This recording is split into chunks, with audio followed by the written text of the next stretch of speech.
Uma simples foto na parede. A empregada doméstica a encara fixamente. Seus olhos se arregalam. "O senhor roubou essa foto!" grita ela.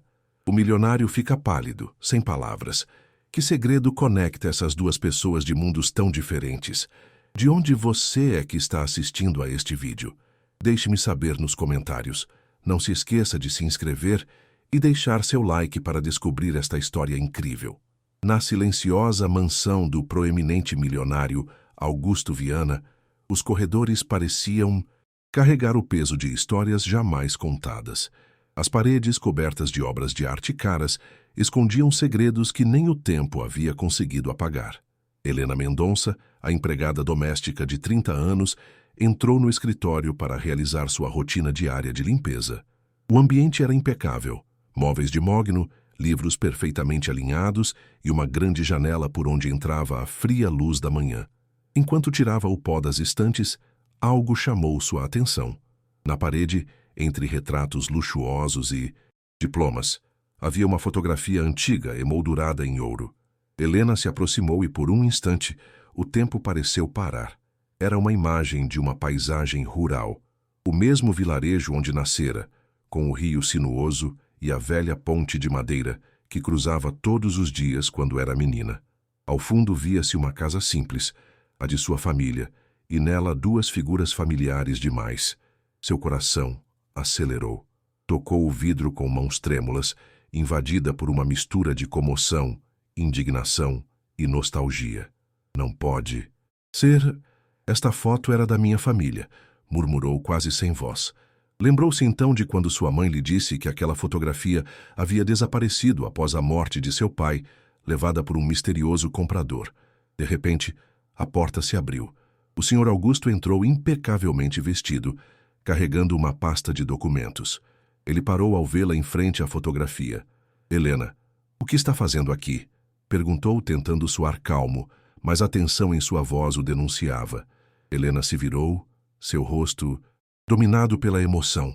"O senhor roubou esta foto!" gritou, esquecendo momentaneamente sua posição submissa naquela casa.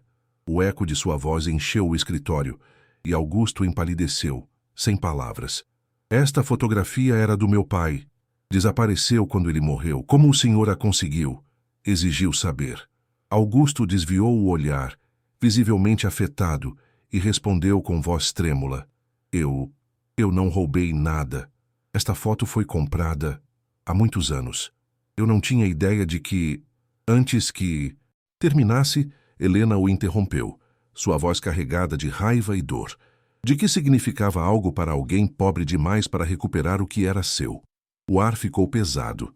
Pela primeira vez, o homem acostumado a mandar parecia indefeso diante da verdade. Ele se aproximou da foto, respirou fundo e murmurou: "Este vilarejo, eu também o conheço. Morei lá quando era criança."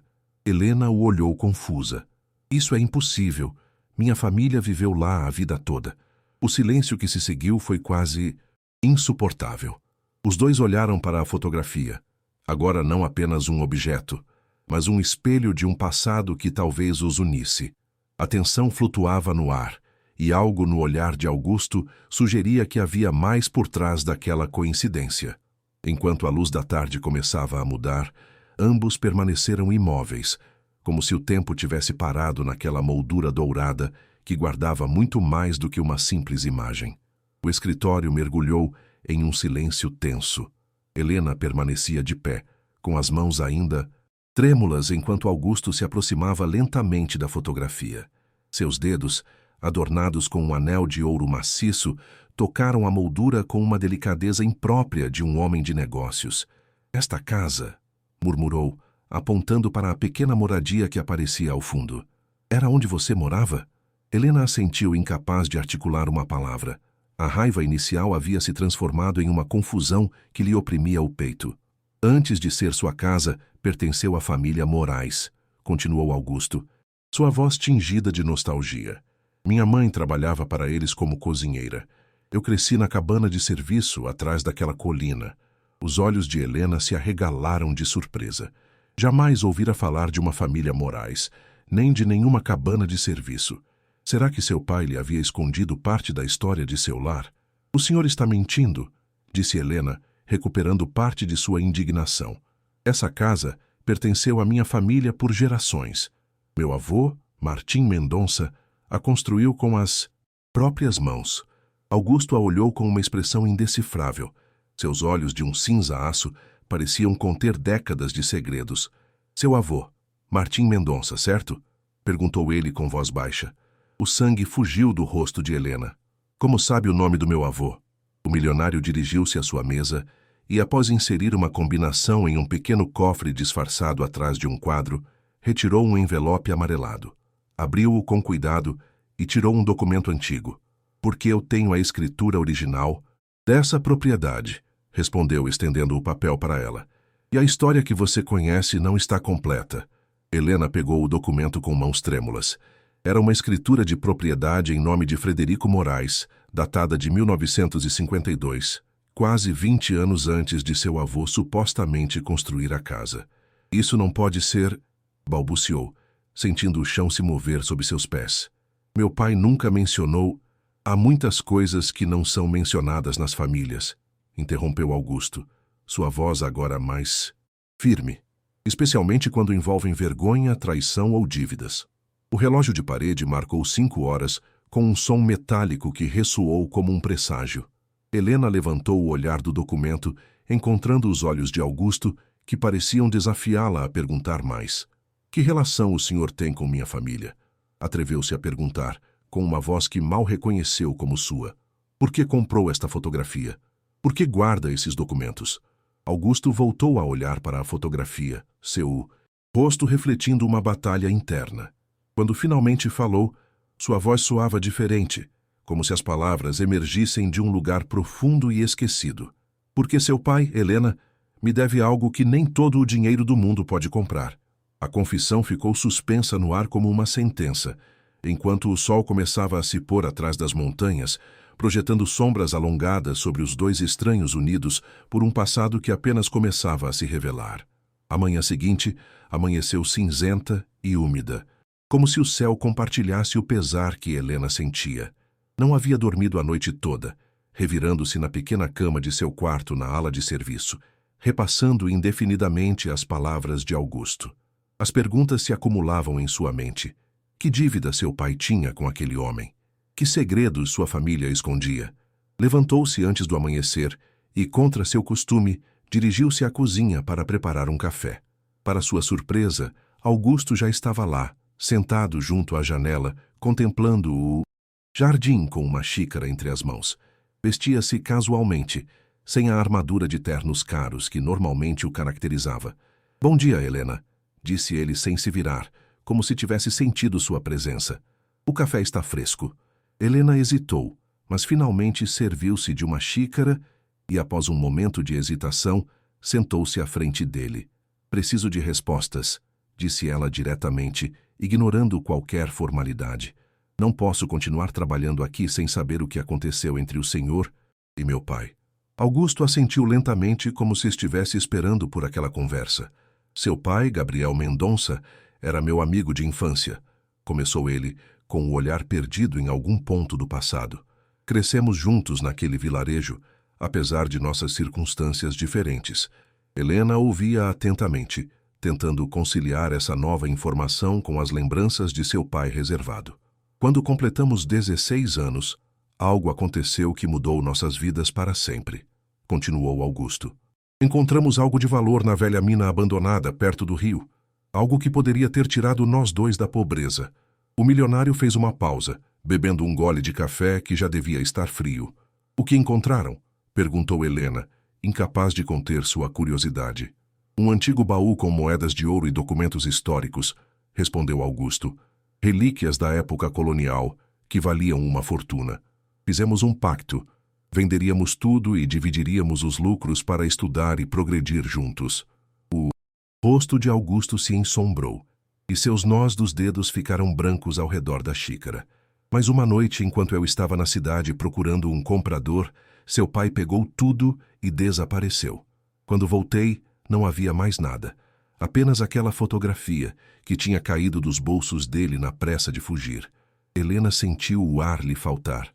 Seu pai, a quem sempre considerara um homem honesto e trabalhador, um ladrão, era inconcebível. Isso não pode ser verdade, protestou. Meu pai nunca teve dinheiro. Vivemos modestamente a vida toda. Chegamos a passar necessidades depois que ele morreu. Augusto a olhou com uma intensidade que a fez estremecer. Você nunca se perguntou como ele conseguiu a propriedade de uma casa que pertencia a outra família? Como pôde pagar os estudos de medicina do seu irmão mais velho na capital? As palavras atingiram Helena como um martelo. Seu irmão Carlos, agora um médico renomado no exterior, havia estudado na melhor universidade do país. Seu pai sempre dissera que fora graças a uma bolsa de estudos. Eu não acredito no senhor, disse ela, mas sua voz carecia da convicção inicial. Se o que diz fosse verdade, por que contrataria a filha do homem que supostamente o traiu? O sorriso de Augusto foi enigmático, quase triste, porque depois de 30 anos procurando respostas, eu a vi naquela entrevista de emprego e reconheci os olhos de Gabriel. Soube que você era minha oportunidade de descobrir o que realmente aconteceu com o tesouro e por que meu melhor amigo me traiu. O relógio da cozinha marcou 7 horas. Logo a casa começaria a se encher de atividade com a chegada do restante do pessoal. Esta noite, no meu escritório, disse Augusto, levantando-se. Vou lhe mostrar as provas de tudo o que lhe contei. Enquanto o via se afastar, Helena sentiu seu mundo desmoronar como um castelo de cartas. E se tudo o que ela acreditava saber sobre seu pai fosse mentira? E se sua vida inteira estivesse construída sobre segredos e traições? Com as mãos trêmulas, pegou o telefone e discou o número de seu irmão, Carlos. Era hora de desenterrar a verdade. Custasse o que custasse, a ligação para Carlos não foi atendida, caindo direto na caixa postal. Helena deixou uma mensagem breve. Preciso falar com você urgente sobre o papai e uma fotografia do vilarejo. Sabia que parecia enigmático, mas não se atreveu a dizer mais por telefone. O dia transcorreu com uma lentidão torturante. Helena cumpriu mecanicamente suas tarefas domésticas, com a mente dividida entre as lembranças da infância e as revelações de Augusto. Em cada canto da mansão, ela agora parecia ver sombras do passado, como se os muros guardassem segredos que sussurravam à sua passagem. Perto do meio-dia, enquanto limpava o salão principal, a esposa de Augusto, Vitória, entrou com sua elegância habitual. Era uma mulher bonita, na casa dos 50 anos, com um porte aristocrático que contrastava com o calor ocasional de seu sorriso. Helena, querida, noto você distraída hoje, comentou Vitória, observando-a com atenção. Está tudo bem? Helena forçou um sorriso. Sim, senhora, só estou um pouco cansada. Vitória se aproximou, baixando a voz como se compartilhasse uma confidência. Eu vi você esta manhã com meu marido na cozinha. Parecia uma conversa intensa. O coração de Helena deu um salto. Ela não havia considerado que alguém pudesse tê-los visto. O senhor Augusto tinha algumas perguntas sobre a organização da limpeza. Mentiu, sentindo-se imediatamente culpada. Vitória sorriu, mas seus olhos permaneceram sérios. Meu marido nunca demonstrou o menor interesse pela organização doméstica nos 20 anos em que estamos casados, disse ela suavemente. E notei que ele mencionou algo sobre seu pai. Helena empalideceu. Vitória sentou-se em um dos sofás e indicou que ela se sentasse ao seu lado, um gesto incomum que quebrava as barreiras entre empregadora e empregada. Augusto é obcecado pelo passado desde que o conheci, continuou. Vitória. Sempre procurando, sempre colecionando peças de uma história que ele nunca compartilha completamente. A fotografia do seu vilarejo ocupa um lugar especial no escritório dele há anos. A senhora sabe por quê? Perguntou Helena, incapaz de conter sua curiosidade. Vitória suspirou, seu olhar se perdendo nos jardins visíveis através das janelas. Apenas fragmentos.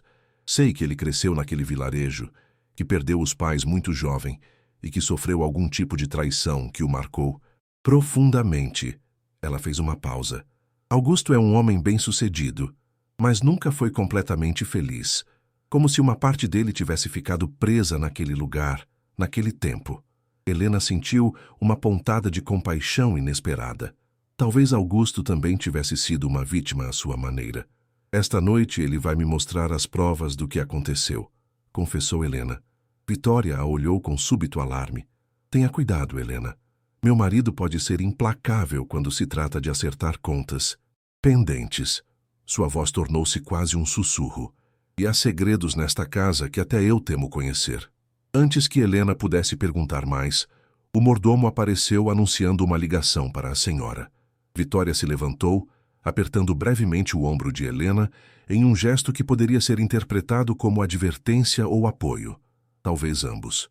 Quando Helena ficou sozinha, notou que suas mãos tremiam novamente. O relógio marcava 2 da tarde, e a reunião com Augusto parecia agora mais ameaçadora que esclarecedora. Que segredos aquela mansão realmente guardava?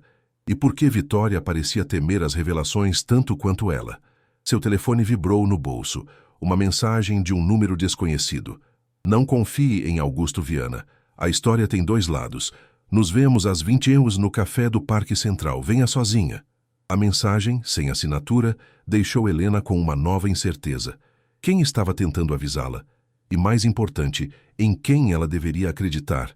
O café do Parque Central era um estabelecimento pequeno e acolhedor, iluminado com luzes fracas que criavam sombras dançantes nas paredes de tijolos aparentes.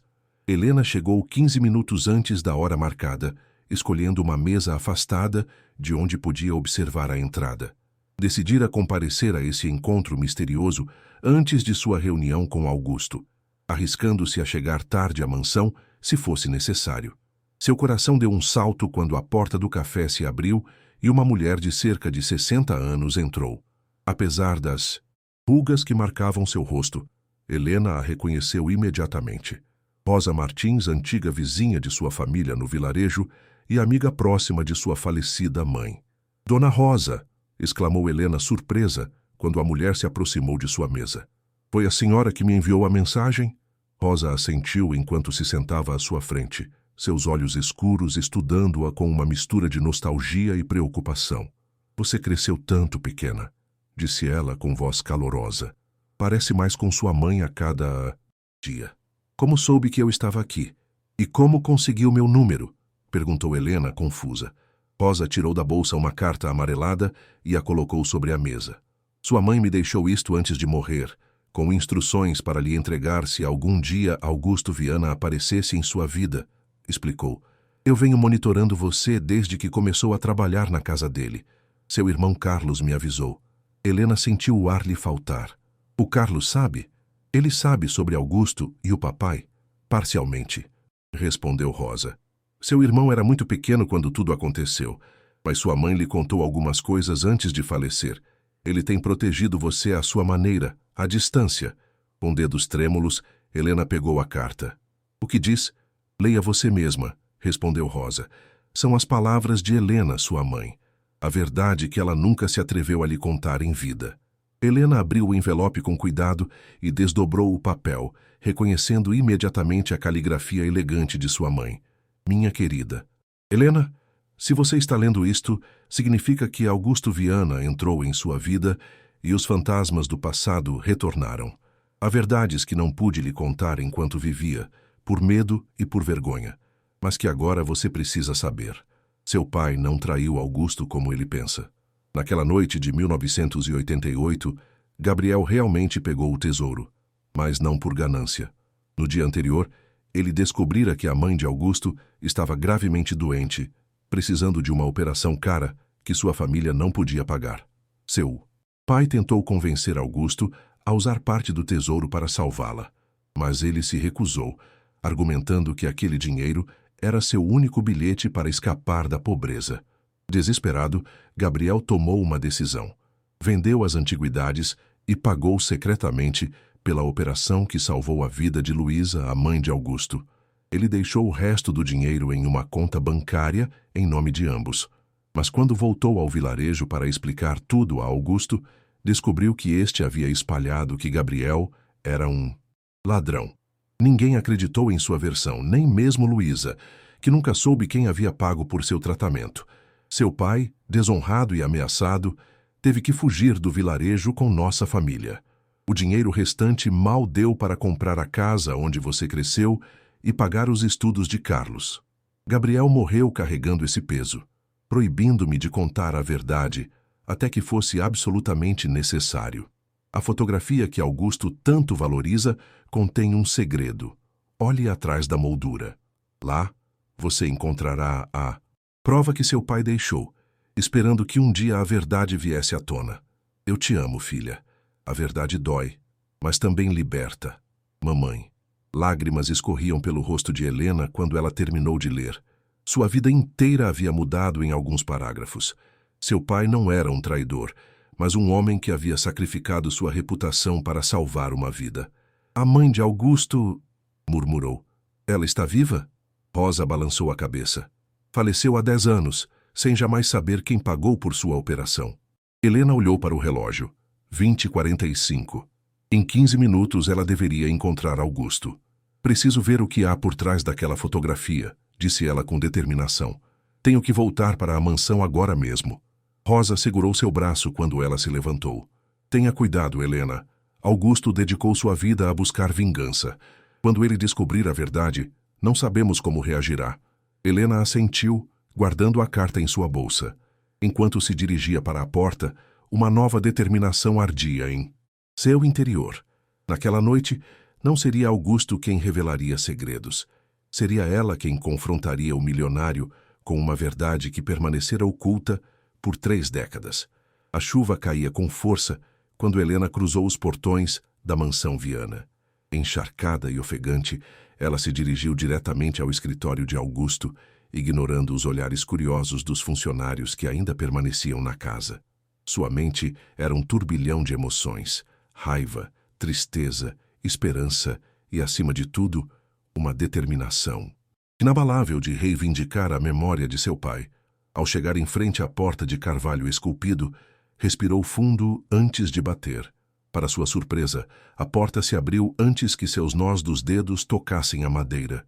Você está atrasada, disse Augusto, sua figura imponente recortada contra a luz quente do interior. Começava a pensar que tinha decidido fugir, como seu pai. O comentário acendeu uma faísca de indignação em Helena, que entrou no escritório com o queixo erguido. Meu pai não. Fugiu, Sr. Viana, respondeu ela com firmeza. Ele tomou decisões difíceis em circunstâncias impossíveis. Augusto ergueu uma sobrancelha, surpreso com seu tom desafiador.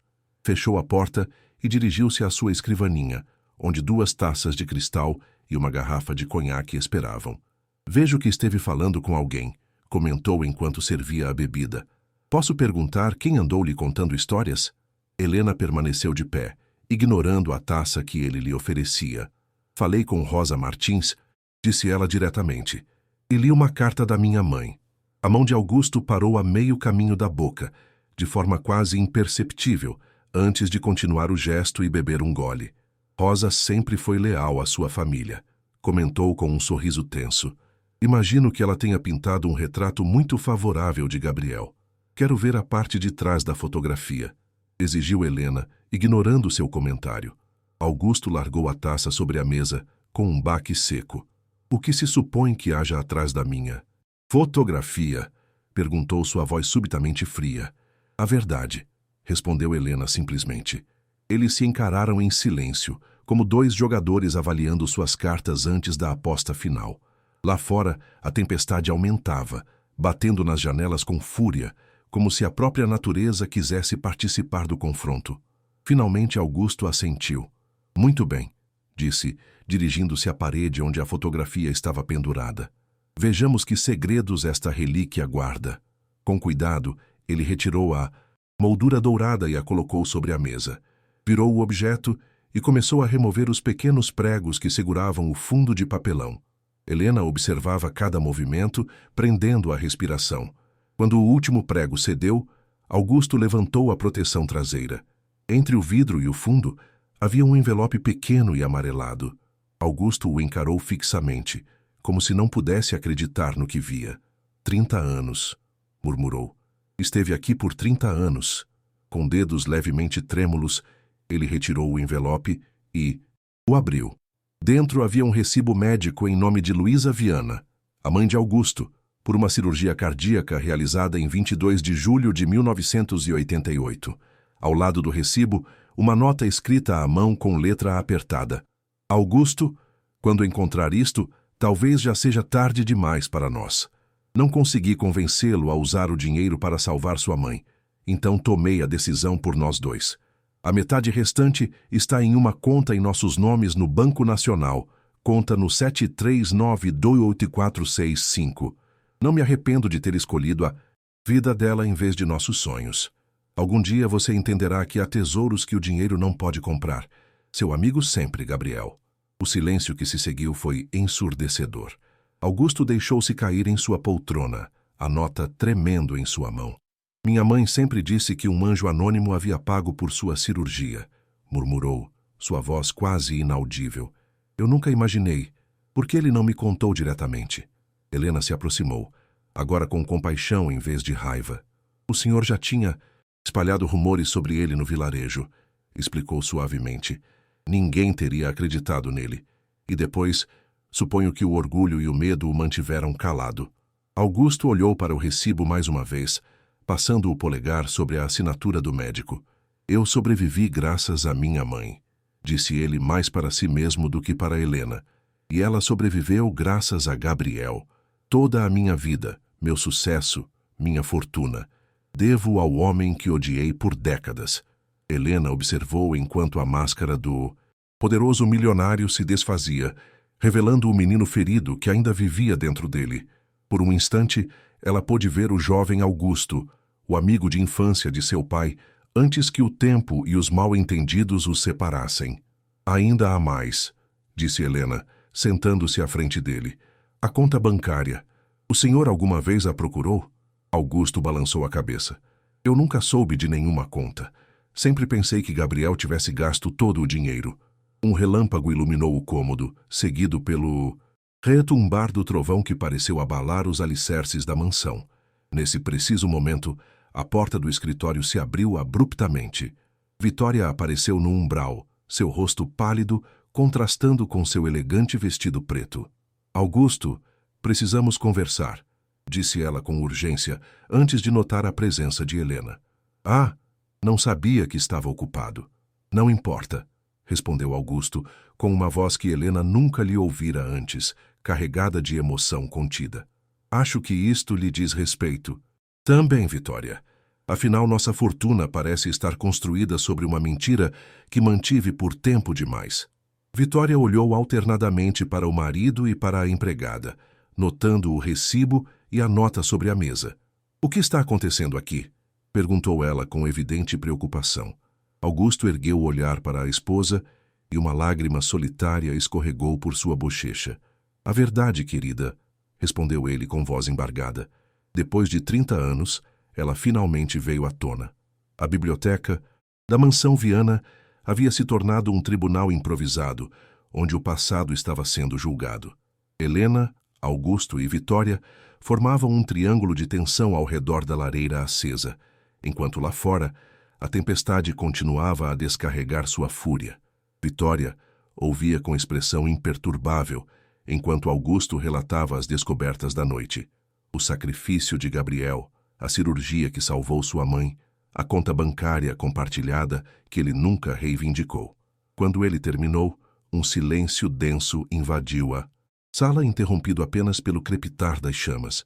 Eu sempre soube que havia uma história por trás da sua obsessão por aquele vilarejo e aquela família, disse Vitória finalmente, sua voz serena, mas carregada de emoção.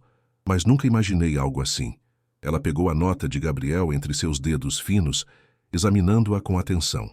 Vocês verificaram a conta bancária? Perguntou, sempre prática.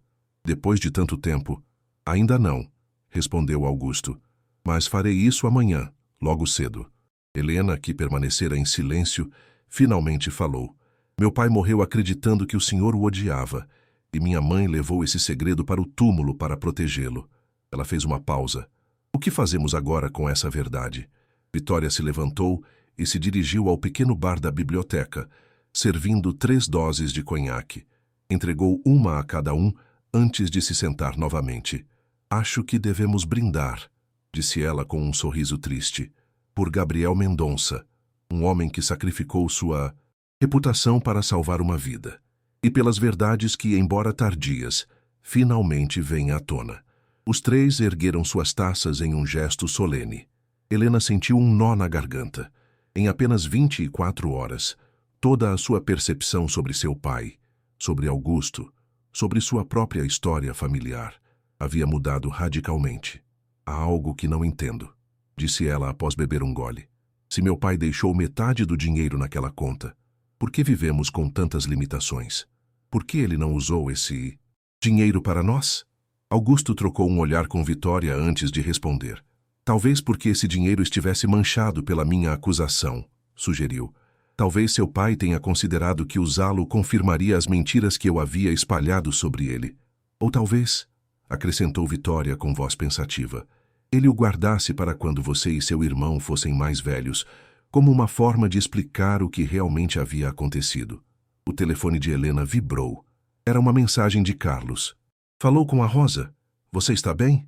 Me ligue assim que puder. Meu irmão está preocupado, explicou mostrando a mensagem. Ele sabe de algo, mas não de tudo. Rosa disse que mamãe contou parte da história para ele antes de morrer. Augusto se levantou, aproximando-se da janela. A chuva batia no vidro como lágrimas de um passado que relutava em morrer. Você deveria ligar para ele, disse, sem se virar. Na verdade, eu gostaria de falar com ele também. Há muito o que preciso explicar, muito o que preciso reparar. Helena assentiu, sentindo uma estranha mistura de emoções. Ver Augusto vulnerável, arrependido, era algo que ela nunca teria imaginado. Carlos está em Berlim, em um congresso médico, disse ela, mas volta em 3 dias. Perfeito, interveio Vitória com súbita decisão. Vamos convidá-lo para jantar aqui, na mansão. É hora de as famílias Viana e Mendonça se reunirem sob circunstâncias diferentes. Augusto se virou, surpreso com a proposta da esposa. Você tem certeza? Vitória assentiu com firmeza. Absoluta. Esta casa carregou o peso da sua obsessão por tempo demais, Augusto. É hora de ser um lugar de reconciliação, não de ressentimento. Helena observava essa troca com espanto. A fria e elegante Vitória mostrava uma faceta que ela nunca havia vislumbrado antes, compreensiva, calorosa, quase maternal. Há algo mais, disse Augusto, voltando ao seu assento. A fotografia.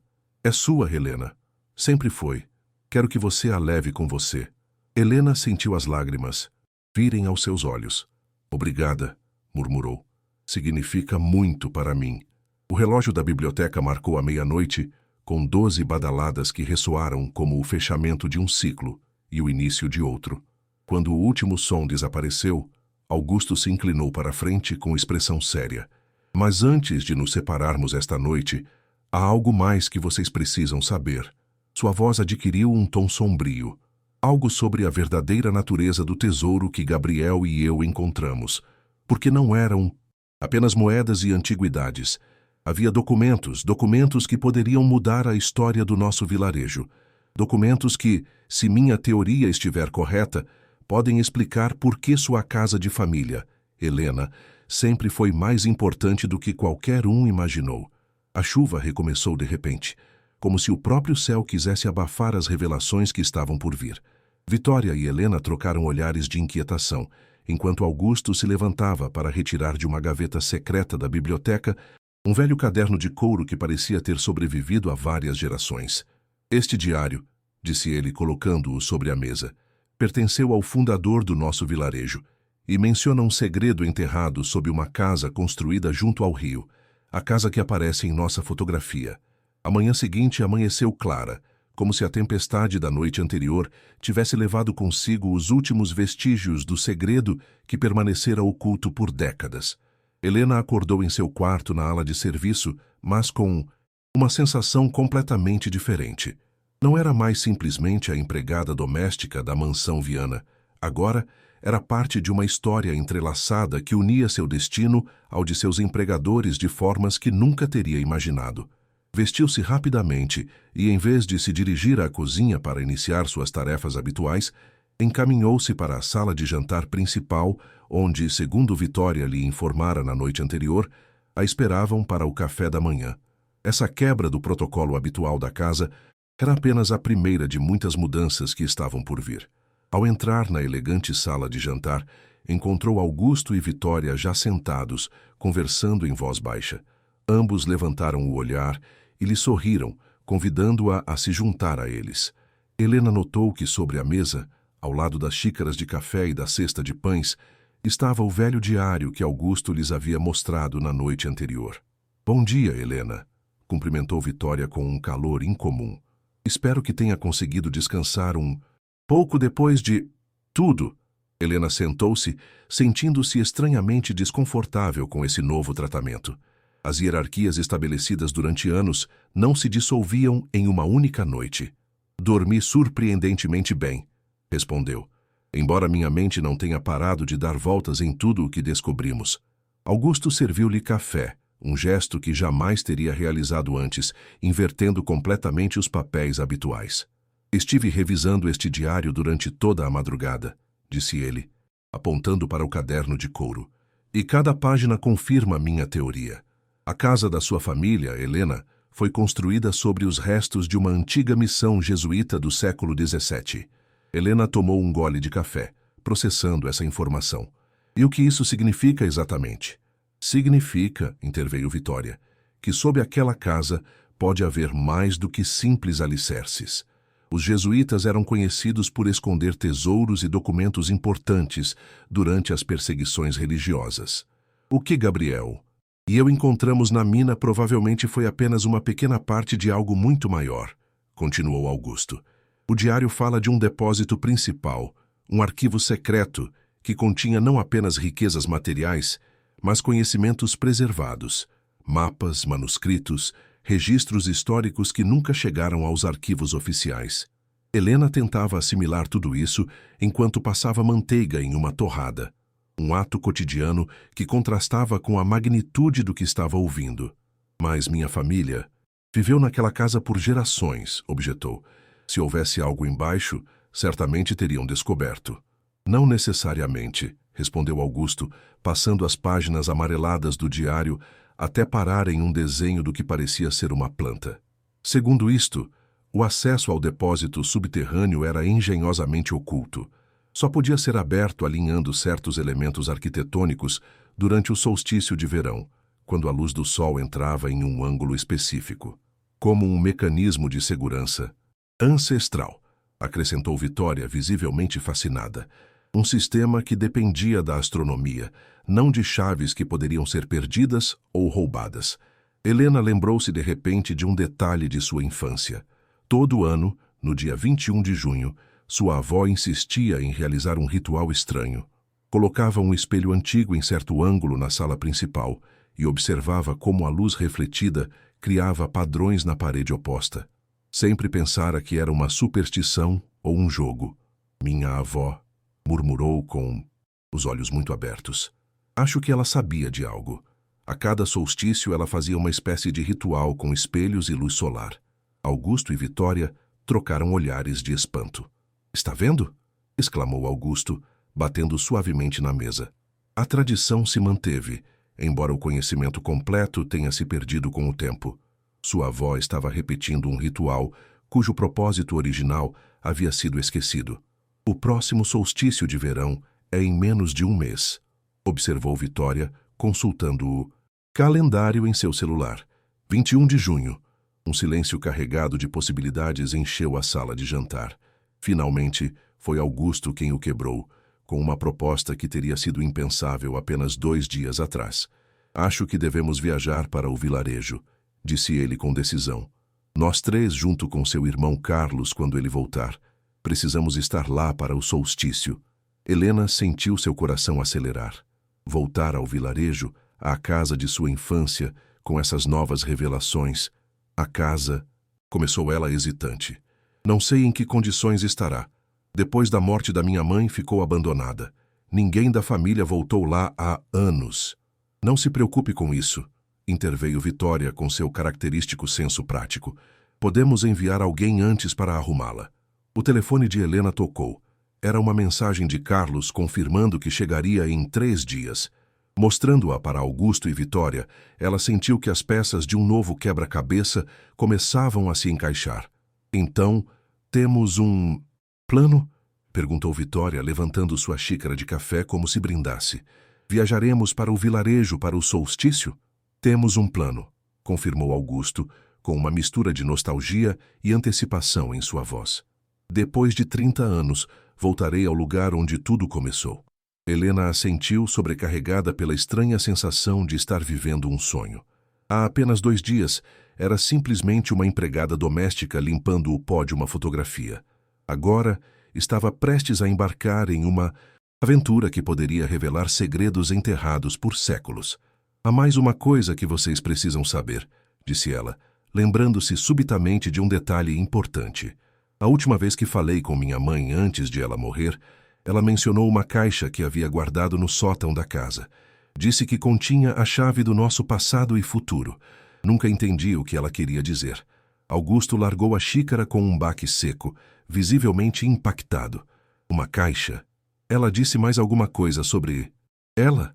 Helena fechou os olhos, tentando lembrar aquela última conversa.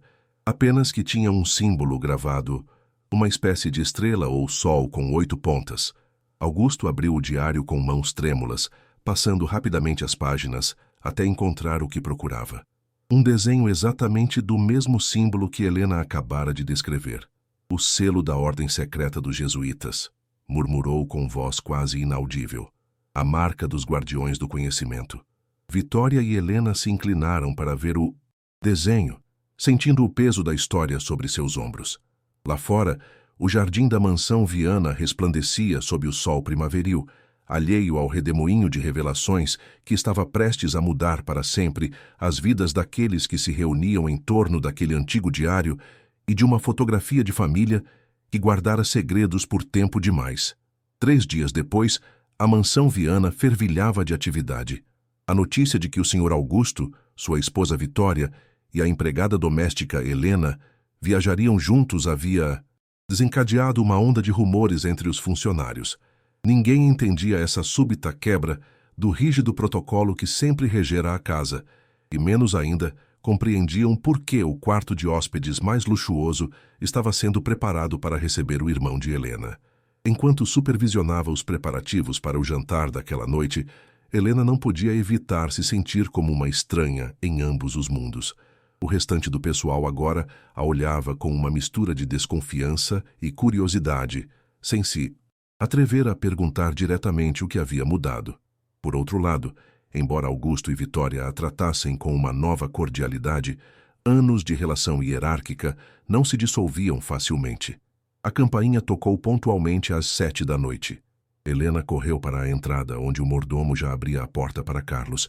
Vê-lo depois de quase 1 ano provocou um nó em sua garganta. Seu irmão mais velho, 10 anos mais velho que ela, sempre fora seu protetor e herói.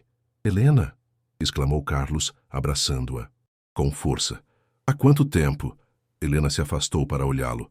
Aos 40 anos, Carlos Mendonça era um homem atraente e distinto, com cabelos pretos levemente grisalhos nas têmporas e os mesmos olhos escuros e penetrantes de seu pai. "Não acredito que você está aqui", disse ela sem soltar sua mão. "Há tanta coisa para te contar." Carlos assentiu, sua expressão tornando-se séria. "Rosa me ligou. Contou-me sobre sua descoberta e sobre a carta da mamãe." Ele olhou além de Helena, para o interior da mansão. "Então este é o império do famoso Augusto Viana."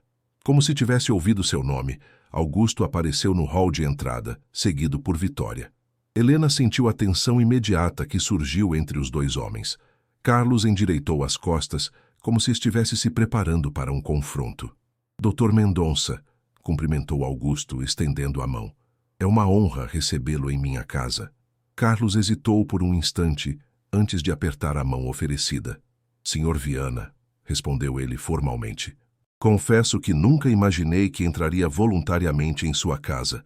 Vitória interveio com sua elegância habitual, quebrando a tensão com um sorriso. "Bem-vindo, Dr. Mendonça. Por favor, vamos considerar esta noite como um novo começo. Há muito o que discutir, mas primeiro, que tal passarmos à sala para tomar algo?" O grupo se dirigiu à elegante sala principal. Helena notou que sobre a mesa de centro estavam dispostos cuidadosamente os elementos-chave de sua história compartilhada. A fotografia do vilarejo, agora fora da moldura, a carta de sua mãe, o recibo médico da cirurgia de Luísa Viana e o antigo diário. Carlos parou abruptamente ao ver esses objetos. Vejo que não perdemos tempo com formalidades, comentou com certa ironia. Vamos direto ao ponto.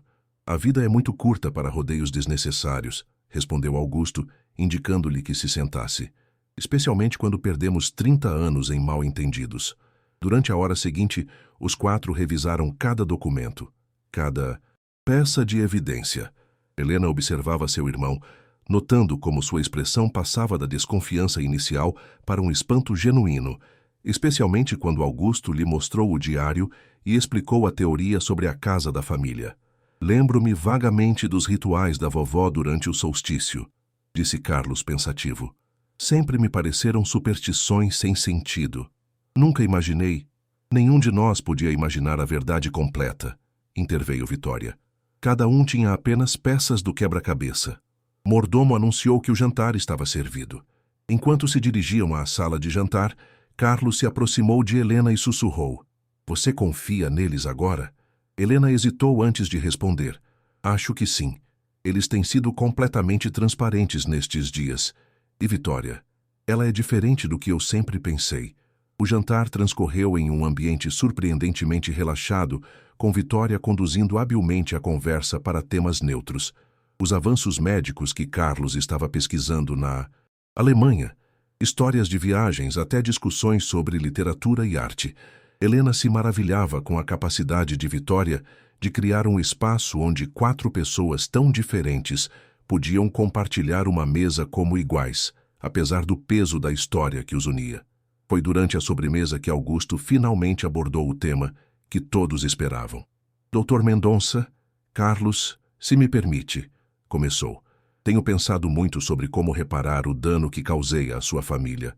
Obviamente, nada pode compensar as dificuldades e a dor que minha acusação provocou em seu pai. Carlos largou a colher ao lado do soufflé de chocolate. É verdade. Nada pode mudar o passado, respondeu. Meu pai morreu sendo considerado um ladrão por muitos. Mas podemos mudar o futuro, interveio Vitória, e talvez até reescrever parte do passado. Augusto assentiu. Verificamos a conta bancária mencionada na nota de Gabriel, disse. Efetivamente, ele depositou lá metade do valor do tesouro que encontramos. Com os juros acumulados durante todos esses anos, é uma soma considerável. Carlos e Helena trocaram olhares de surpresa. Isso pertence à sua família, continuou Augusto. Mas eu gostaria de propor algo diferente. Usar esse dinheiro para financiar uma fundação em nome de Gabriel Mendonça. Uma fundação dedicada a preservar a história e a cultura do nosso vilarejo e a fornecer bolsas de estudo para jovens de famílias com recursos limitados. Helena sentiu as lágrimas virem aos seus olhos. Era exatamente o tipo de legado que teria deixado seu pai orgulhoso. E há mais, acrescentou Vitória. Gostaríamos de lhe oferecer, Helena, um cargo diferente em nossa empresa. Suas habilidades e educação estão sendo desperdiçadas no trabalho doméstico. Antes que Helena pudesse responder, Carlos interveio. Agradeço suas intenções, disse ele com voz controlada. Mas devo perguntar, o que vocês ganham com tudo isso? Por que esse súbito interesse em nossa família, na casa do vilarejo, no suposto tesouro oculto? Um silêncio incômodo se seguiu a essa pergunta direta. Finalmente, foi Vitória quem respondeu. É uma pergunta justa, admitiu. E merece uma resposta honesta. Sim, estamos interessados no que pode haver sob aquela casa.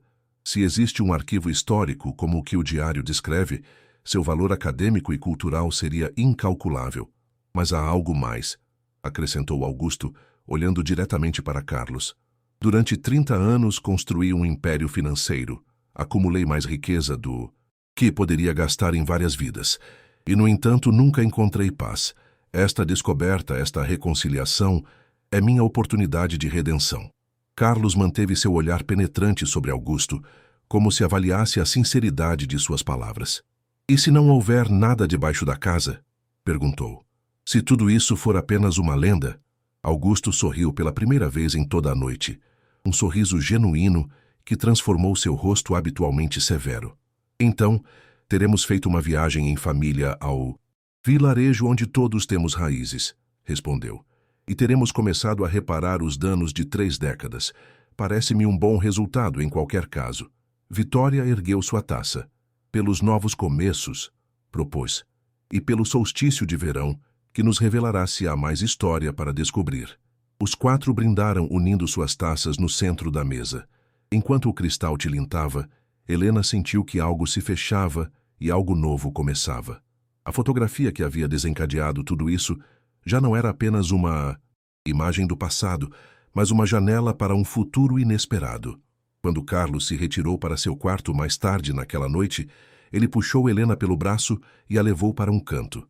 Tenha cuidado, irmã, advertiu em voz baixa. Confio em seus instintos, mas lembre-se de que algumas pessoas são especialistas em mostrar apenas o que querem que você veja. O que você quer dizer? Perguntou Helena, confusa. Carlos olhou para o corredor, certificando-se de que estavam sozinhos. Vitória Viana. Não é apenas a esposa elegante de um milionário, disse. Antes de se casar com Augusto, ela era Vitória Moraes, neta de Frederico Moraes, o antigo proprietário da nossa casa de família. A viagem para o vilarejo natal dos Mendonça começou ao amanhecer, 5 dias após aquele jantar revelador. Augusto havia providenciado para que viajassem em seu luxuoso carro particular, um SUV espaçoso com motorista que permitiria aos 4 passageiros conversar confortavelmente durante as 4 horas de trajeto. Helena ocupava o banco de trás ao lado de seu irmão, enquanto Augusto e Vitória iam na frente. O contraste entre esta viagem e a última vez que ela visitara o vilarejo, em um ônibus caindo aos pedaços para o funeral de sua mãe, 5 anos atrás, não poderia ser maior. A revelação de Carlos sobre Vitória permanecera como um segredo entre os irmãos. Durante os dias que antecederam a viagem, Helena observou a esposa de Augusto com novos olhos, procurando indícios que confirmassem ou desmentissem a ligação familiar que Carlos havia sugerido. Vitória, com sua habitual elegância e discrição, não dera nenhuma mostra de ter um interesse especial na casa, além do que já haviam discutido abertamente. "No que você está pensando?" perguntou Carlos em voz baixa, enquanto o veículo avançava pela rodovia deixando a cidade para trás. "Em tudo", respondeu Helena com um sorriso cansado. "No quanto minha vida mudou em apenas uma semana." Carlos assentiu, compreensivo. "Às vezes o destino dá voltas inesperadas", disse olhando de soslaio para o casal que conversava nos bancos da frente. "O importante é manter os pés no chão." A estrada principal, gradualmente, deu lugar a estradas secundárias. A paisagem urbana foi substituída por campos verdes, colinas ondulantes e pequenos aglomerados de casas rurais. Para Helena, cada quilômetro era uma viagem no tempo, em direção às memórias de uma infância que agora ela via sob uma luz completamente diferente. "Estamos chegando ao desvio", anunciou Augusto apontando para uma estrada de terra que se abria entre 2 enormes carvalhos centenários. Essas árvores sempre marcaram a entrada do vale. "Nós os chamávamos de os guardiões quando éramos crianças", comentou Vitória, surpreendendo a todos com essa súbita demonstração de familiaridade com o local. Os irmãos Mendonça trocaram olhares significativos. Era a primeira vez que Vitória admitia abertamente conhecer o vilarejo. "Você visitou este lugar antes, Vitória?" perguntou Helena diretamente, incapaz de conter sua curiosidade. Vitória virou-se ligeiramente em seu assento, seus olhos verdes encontrando os de Helena. "Passei vários verões aqui quando era menina", admitiu com um sorriso nostálgico. "Meu avô tinha propriedades na região." "Que coincidência", comentou Carlos com um tom deliberadamente neutro. "E você conhecia a casa dos Mendonça naquela época?" Um breve silêncio se instalou no veículo. Augusto olhou para a esposa com uma expressão indecifrável. "Sim, eu conhecia", respondeu Vitória finalmente. "Na verdade, sempre achei a casa mais bonita do vale, com seu telhado de telhas vermelhas e a glicínia subindo pela fachada."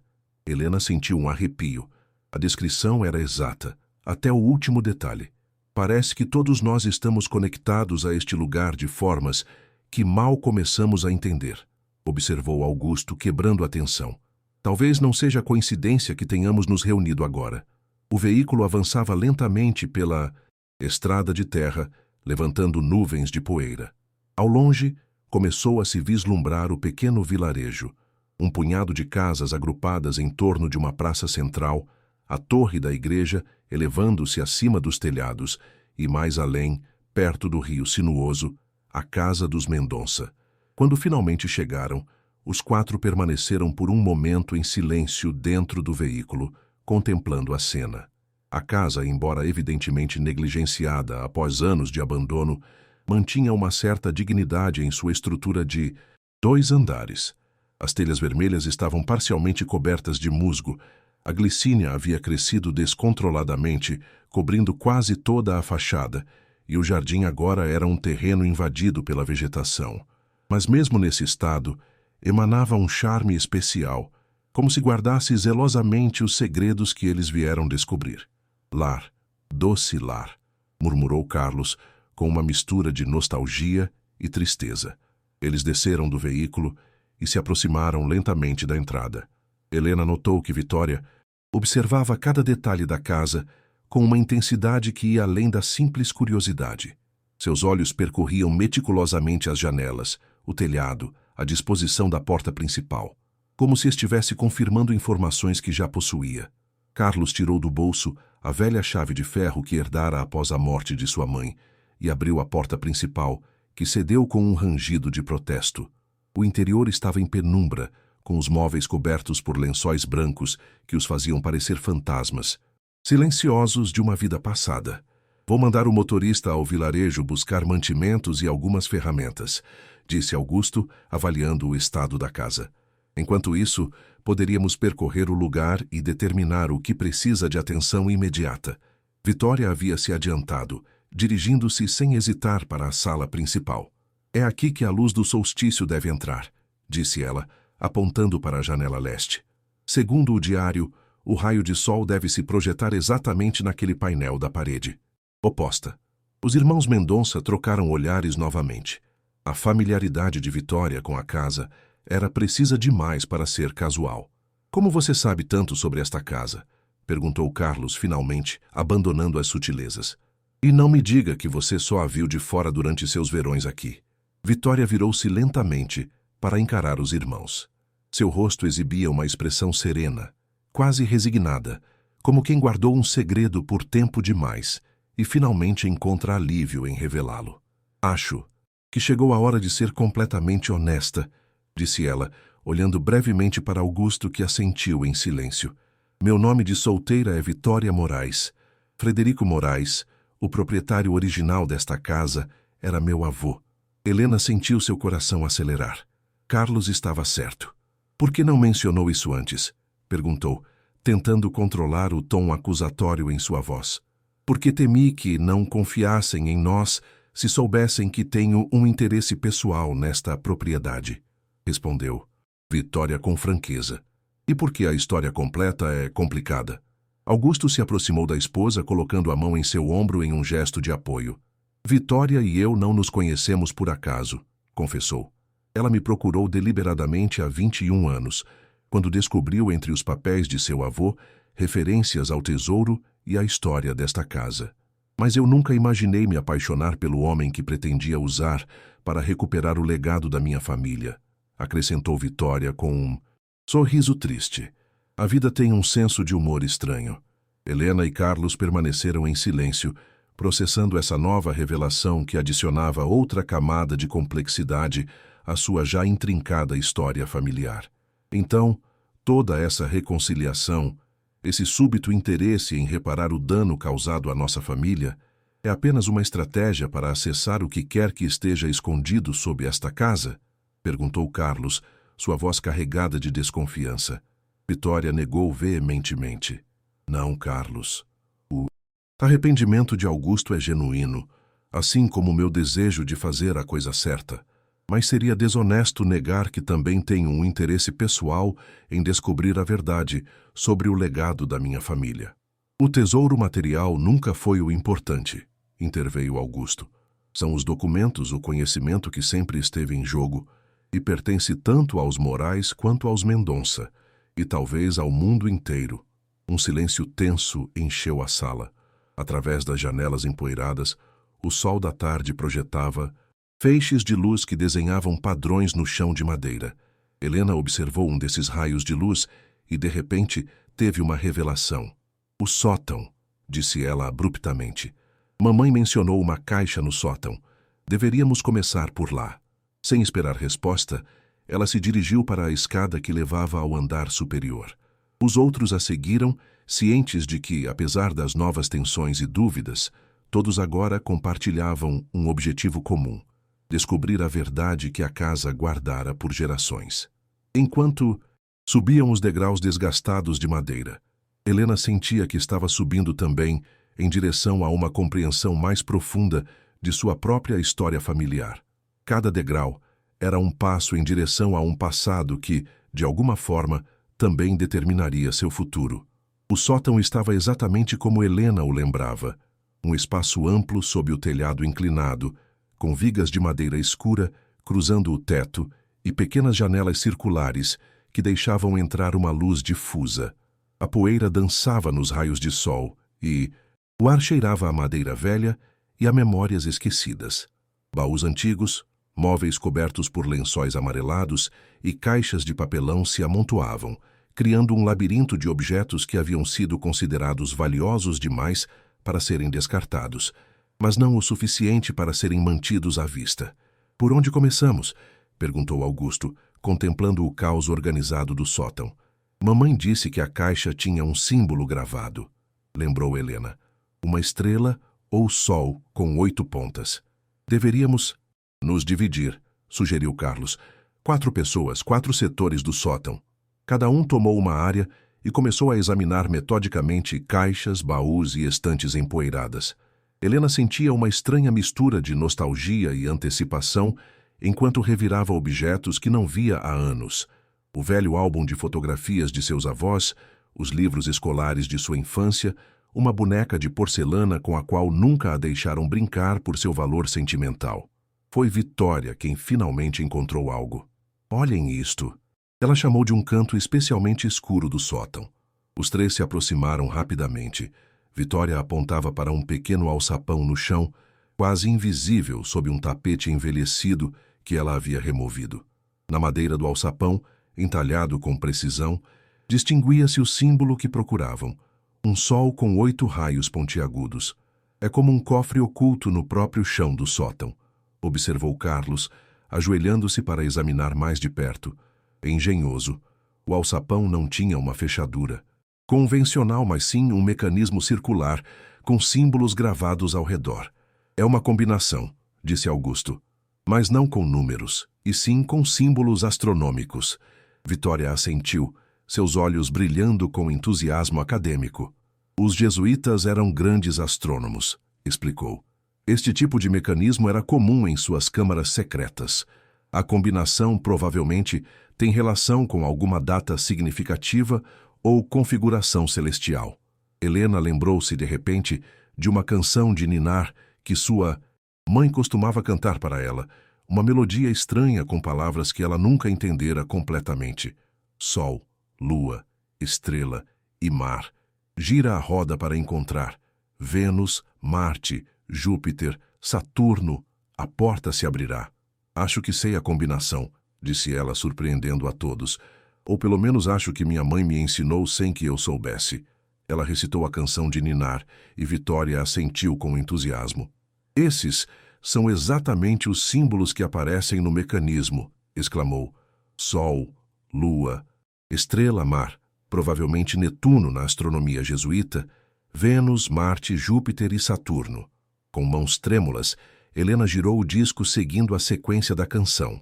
Ao colocar o último símbolo, Saturno, ouviu-se um clique suave e o alçapão se abriu ligeiramente. Os 4 prenderam a respiração enquanto Augusto levantava lentamente a porta, revelando um pequeno compartimento. Em seu interior havia uma caixa de madeira escura, não maior que um livro grosso, com o mesmo símbolo solar entalhado na tampa. Helena a pegou com cuidado e a colocou sobre uma mesa próxima. A caixa não tinha fechadura, apenas um simples mecanismo de abertura que cedeu facilmente. Quando ela levantou a tampa, todos se inclinaram para ver seu conteúdo. Dentro havia vários objetos cuidadosamente arranjados. Um pequeno caderno de couro vermelho com as páginas amareladas pelo tempo, um medalhão de bronze com o símbolo solar, uma chave ornamentada de design antigo e um mapa desenhado à mão em pergaminho, dobrado com precisão. Isso é extraordinário, murmurou Vitória, pegando o medalhão com reverência. Este é o símbolo dos Guardiões do Conhecimento, uma ordem secreta dentro dos jesuítas. Carlos retirou cuidadosamente o mapa e o desdobrou sobre a mesa. Ele mostrava a planta detalhada de uma série de túneis e câmaras subterrâneas, com anotações em latim e português arcaico nas margens. Os túneis começam sob esta casa, observou, seguindo com o dedo uma linha que partia de um ponto claramente marcado, como entrada, e se estendem em direção ao rio e além. Augusto pegou o pequeno caderno e começou a folheá-lo com cuidado. É um diário, disse sua voz tingida de espanto, escrito por alguém chamado Padre Alonso de Mendonça, datado de 1767. Helena e Carlos trocaram olhares surpresos. Mendonça? Perguntou Helena. Como nosso sobrenome? Parece que a família de vocês está ligada a esses segredos há muito mais tempo do que imaginávamos, comentou Vitória. Augusto continuou lendo. Fragmentos do diário em voz alta. Diante da iminente expulsão de nossa ordem, decidimos ocultar nossas descobertas mais valiosas, onde nenhum perseguidor as encontrará. A família Mendonça, convertidos de confiança, concordou em ser os guardiões silenciosos do arquivo, construindo seu lar sobre a entrada principal e preservando o ritual do solstício que permite o acesso. Ele passou várias páginas e continuou. Entre os documentos salvos estão os mapas originais das rotas marítimas, proibidas, os tratados astronômicos censurados por contradizerem os dogmas oficiais e as crônicas verdadeiras do tratamento dado aos povos indígenas, testemunhos que o Império tentou silenciar. Os 4 permaneceram em silêncio, assimilando a magnitude do que estavam descobrindo. Não se tratava apenas de um tesouro material, mas de um arquivo secreto de conhecimentos proibidos, preservado por séculos por uma aliança entre jesuítas e a família Mendonça. Isso explica o ritual do solstício, que sua avó realizava, disse Vitória a Helena. Ela estava mantendo viva uma tradição de séculos, sem sequer saber seu verdadeiro propósito. Helena pegou a chave ornamentada, examinando seus desenhos intrincados. E esta chave? O que ela abre? Segundo o mapa, respondeu Carlos apontando para um ponto específico.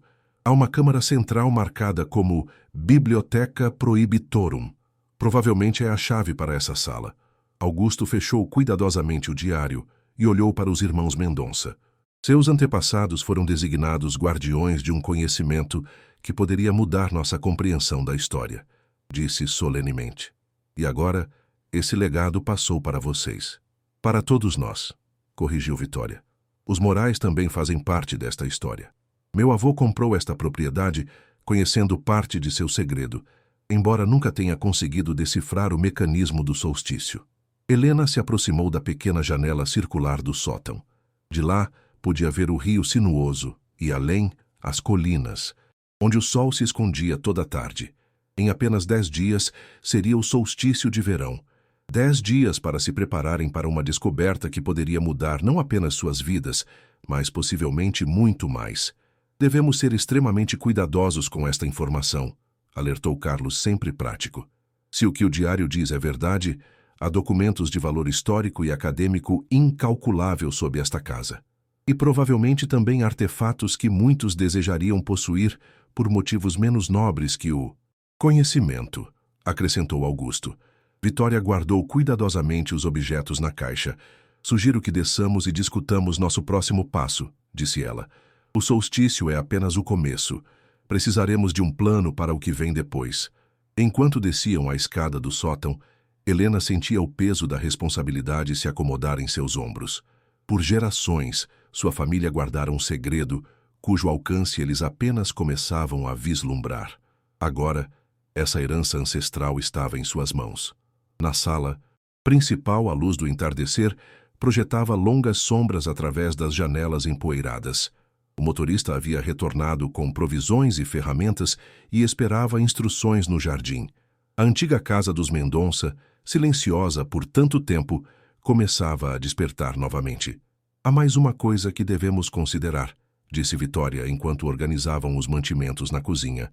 Se o medalhão e a chave são tão antigos quanto parecem, é provável que os mecanismos que eles ativam estejam deteriorados pelo tempo. Podemos precisar de ajuda especializada. Em quem você está pensando? Perguntou Augusto. Vitória sorriu enigmaticamente. Em alguém que conhece os segredos dos jesuítas melhor do que ninguém, respondeu. Alguém que dedicou a vida a estudar seus códigos e mecanismos ocultos. Ela pegou seu telefone e mostrou a fotografia de um homem de aparência acadêmica, com barba branca e olhos intensamente azuis. Professor Xavier Ruiz, meu mentor na universidade e o maior especialista mundial em arquitetura jesuíta secreta, explicou. E acontece que ele está a apenas 3 horas daqui, na Universidade Estadual. Helena e Carlos trocaram olhares. A inclusão de um novo participante em sua busca adicionava um fator de incerteza. Você confia plenamente nele? Perguntou Carlos com evidente desconfiança. Com minha vida, respondeu Vitória sem hesitar.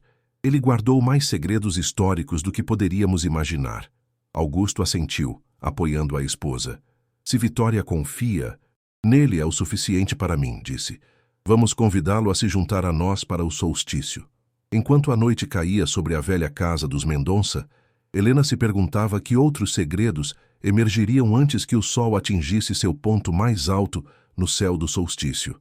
A fotografia que ela encontrara no escritório de Augusto, aparentemente uma simples imagem de família, havia desencadeado uma cascata de revelações que os levava agora à beira de uma descoberta histórica.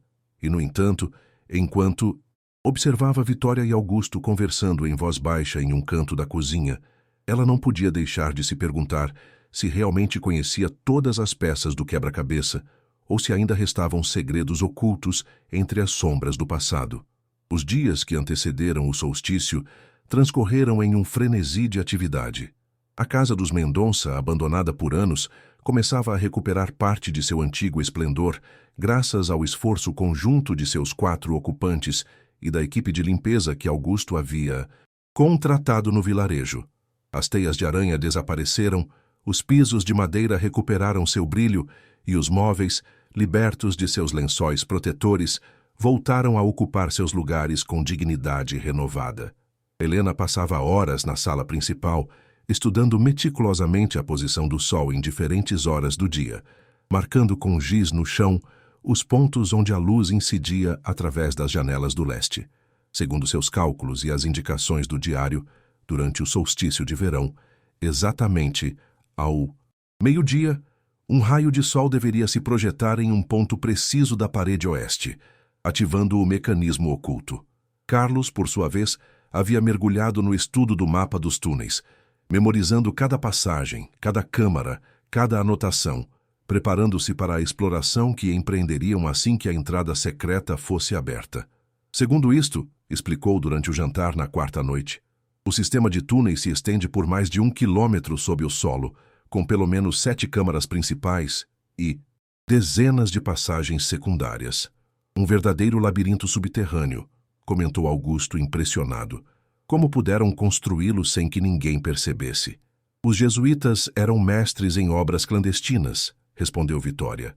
Frequentemente, eles integravam a construção de suas passagens secretas a projetos oficiais maiores, como igrejas ou missões. A conversa foi interrompida pelo som de um veículo se aproximando. Os 4 se entreolharam, surpresos. Não esperavam visitas, e o vilarejo era isolado o suficiente para que chegadas casuais fossem praticamente inexistentes. Carlos espiou pela janela com cautela. É um táxi, informou, e parece que está trazendo um passageiro. Vitória levantou-se rapidamente, um sorriso iluminando seu rosto. Deve ser o Xavier, exclamou. Enviei as coordenadas para ele ontem, mas não esperava que chegasse tão cedo. De fato, do táxi desceu um homem de uns 60 anos, alto e magro, com uma barba branca perfeitamente aparada e um ar distinto, que contrastava com seu traje casual. Calças caqui, camisa de linho e um colete com múltiplos bolsos que parecia conter mais objetos do que fisicamente possível. Ele carregava uma mala de couro gasta e um tubo porta-mapas. Vitória saiu para recebê-lo com evidente alegria, abraçando-o afetuosamente. Helena observava a cena da porta, notando a familiaridade entre os dois. Mais do que uma relação de professora e aluna, pareciam velhos amigos que compartilhavam segredos profundos. "Bem-vindo, professor", cumprimentou Augusto, apertando a mão do recém-chegado quando entraram na casa. "Agradecemos por ter vindo com tão pouca antecedência." Quando Vitória mencionou um possível arquivo jesuíta intacto do século XVIII, eu teria cruzado oceanos, não apenas algumas horas de táxi, respondeu Xavier com um sorriso caloroso e um leve sotaque que denunciava origens europeias. Esse tipo de descoberta é o sonho de toda uma vida acadêmica. As apresentações continuaram com Carlos, que se mostrou cordial, mas reservado, e Helena, que imediatamente sentiu simpatia pelo professor. Havia algo em seus olhos brilhantes e curiosos que inspirava confiança. Vitória me atualizou sobre os aspectos gerais da descoberta, disse Xavier enquanto se acomodavam novamente à mesa de jantar. Mas eu adoraria ver os artefatos e documentos encontrados, se possível. Helena trouxe a caixa do sótão e a colocou sobre a mesa. O professor examinou cada objeto com reverência, murmurando ocasionalmente exclamações de espanto. Sua atenção se concentrou especialmente no medalhão solar. "Extraordinário", murmurou, virando-o sob a luz. "Este não é apenas o símbolo dos guardiões do conhecimento. É uma chave astronômica. Os 8 raios correspondem aos planetas conhecidos no século XVIII, incluindo o Sol e a Lua, considerados corpos celestes naquela época." Ele tirou de um de seus múltiplos bolsos uma pequena lupa e examinou as minúsculas gravuras ao redor da borda do medalhão. "Aqui está a inscrição. Lux veritatis tenebras dissipat", traduziu. "A luz da verdade dissipa as trevas." O lema secreto dos guardiões. Helena se inclinou para ver melhor as gravuras. "O senhor acha que este medalhão tem alguma função prática, além de simbólica?" perguntou. Xavier assentiu com entusiasmo. "Quase com certeza. Os jesuítas raramente criavam objetos puramente ornamentais. Este medalhão provavelmente faz parte do mecanismo de abertura, talvez como uma chave adicional ou um seletor para o momento preciso do solstício." Em seguida, ele estendeu o mapa sobre a mesa, colocando pequenos pesos nos cantos para mantê-lo aberto. Estudou-o em silêncio por vários minutos, seus olhos percorrendo cada linha, cada anotação, como se absorvesse a informação diretamente através do olhar. "Fascinante", disse finalmente. "Este não é apenas um mapa de túneis, é um mapa estelar transposto para um sistema subterrâneo. As câmaras principais estão dispostas exatamente como as estrelas da constelação de Órion." "Órion?", perguntou Carlos, surpreso. "O caçador?" "Precisamente", confirmou Xavier.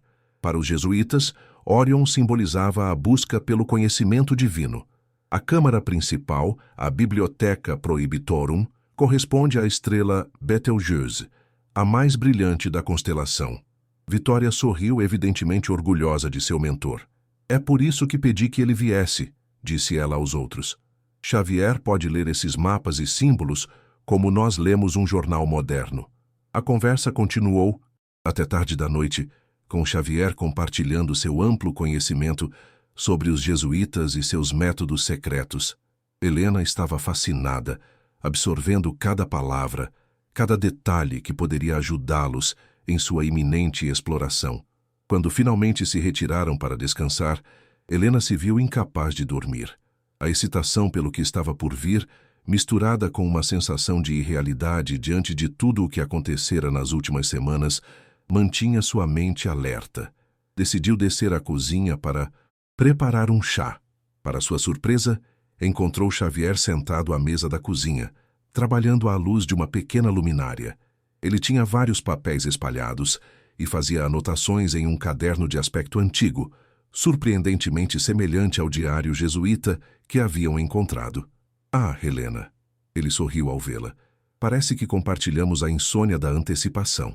"Muitos pensamentos", admitiu ela, colocando água para ferver. "Chá de ervas?" "Adoraria", respondeu ele, fechando sutilmente seu caderno. Enquanto Helena preparava os chás, notou que Xavier a observava com uma expressão curiosa. Há algo que queira me perguntar? Ela indagou, colocando as xícaras fumegantes sobre a mesa. Fico me perguntando se você tem consciência do papel que sua família realmente desempenhou em toda esta história, disse ele, com uma voz mais grave do que o habitual. Não apenas como guardiões passivos, mas como participantes ativos na preservação do conhecimento proibido. Helena sentiu um arrepio percorrer sua espinha. O que quer dizer? Xavier tomou um gole de chá antes de responder.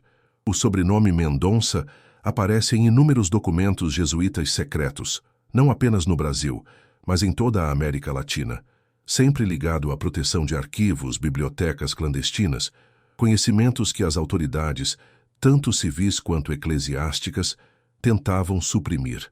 Mas somos uma família comum, protestou Helena. Trabalhadores, gente simples. Meu pai era carpinteiro, não um guardião de segredos ancestrais. E, no entanto, continuou Xavier, sua avó mantinha o ritual do solstício sem saber por quê. Sua mãe escreveu uma carta revelando parte da verdade. E você, Helena, lembrou-se de uma canção de ninar que provou ser a chave para abrir um compartimento secreto. O professor a encarou intensamente. O conhecimento pode ser transmitido de muitas formas, não apenas pela educação formal. Às vezes, está em nossos instintos, em nossas tradições familiares, nas histórias que nos contaram quando crianças. Helena meditou sobre essas palavras, lembrando-se de pequenos detalhes de sua infância. A insistência de seu pai para que aprendessem latim básico, o estranho interesse de sua mãe por astronomia, apesar de sua educação limitada, a coleção de livros antigos que guardavam zelosamente. O senhor acha que meus pais sabiam mais do que aparentavam? Perguntou finalmente. Acho, respondeu Xavier com um sorriso enigmático, que o solstício nos revelará muito mais do que uma entrada secreta. Ele nos revelará o verdadeiro legado da sua família. Beberam o resto do chá em um silêncio contemplativo. Quando Helena finalmente voltou para seu quarto, levava consigo não apenas o cansaço necessário para dormir, mas também uma nova perspectiva sobre sua identidade e a de sua família. Enquanto mergulhava em um sono profundo, imagens de túneis secretos, estrelas distantes e ancestrais desconhecidos dançavam em sua mente. Em 2 dias seria o solstício de verão, e com ele chegaria não apenas a luz mais intensa do ano, mas também, talvez, a iluminação sobre um passado que permanecera nas sombras por tempo demais.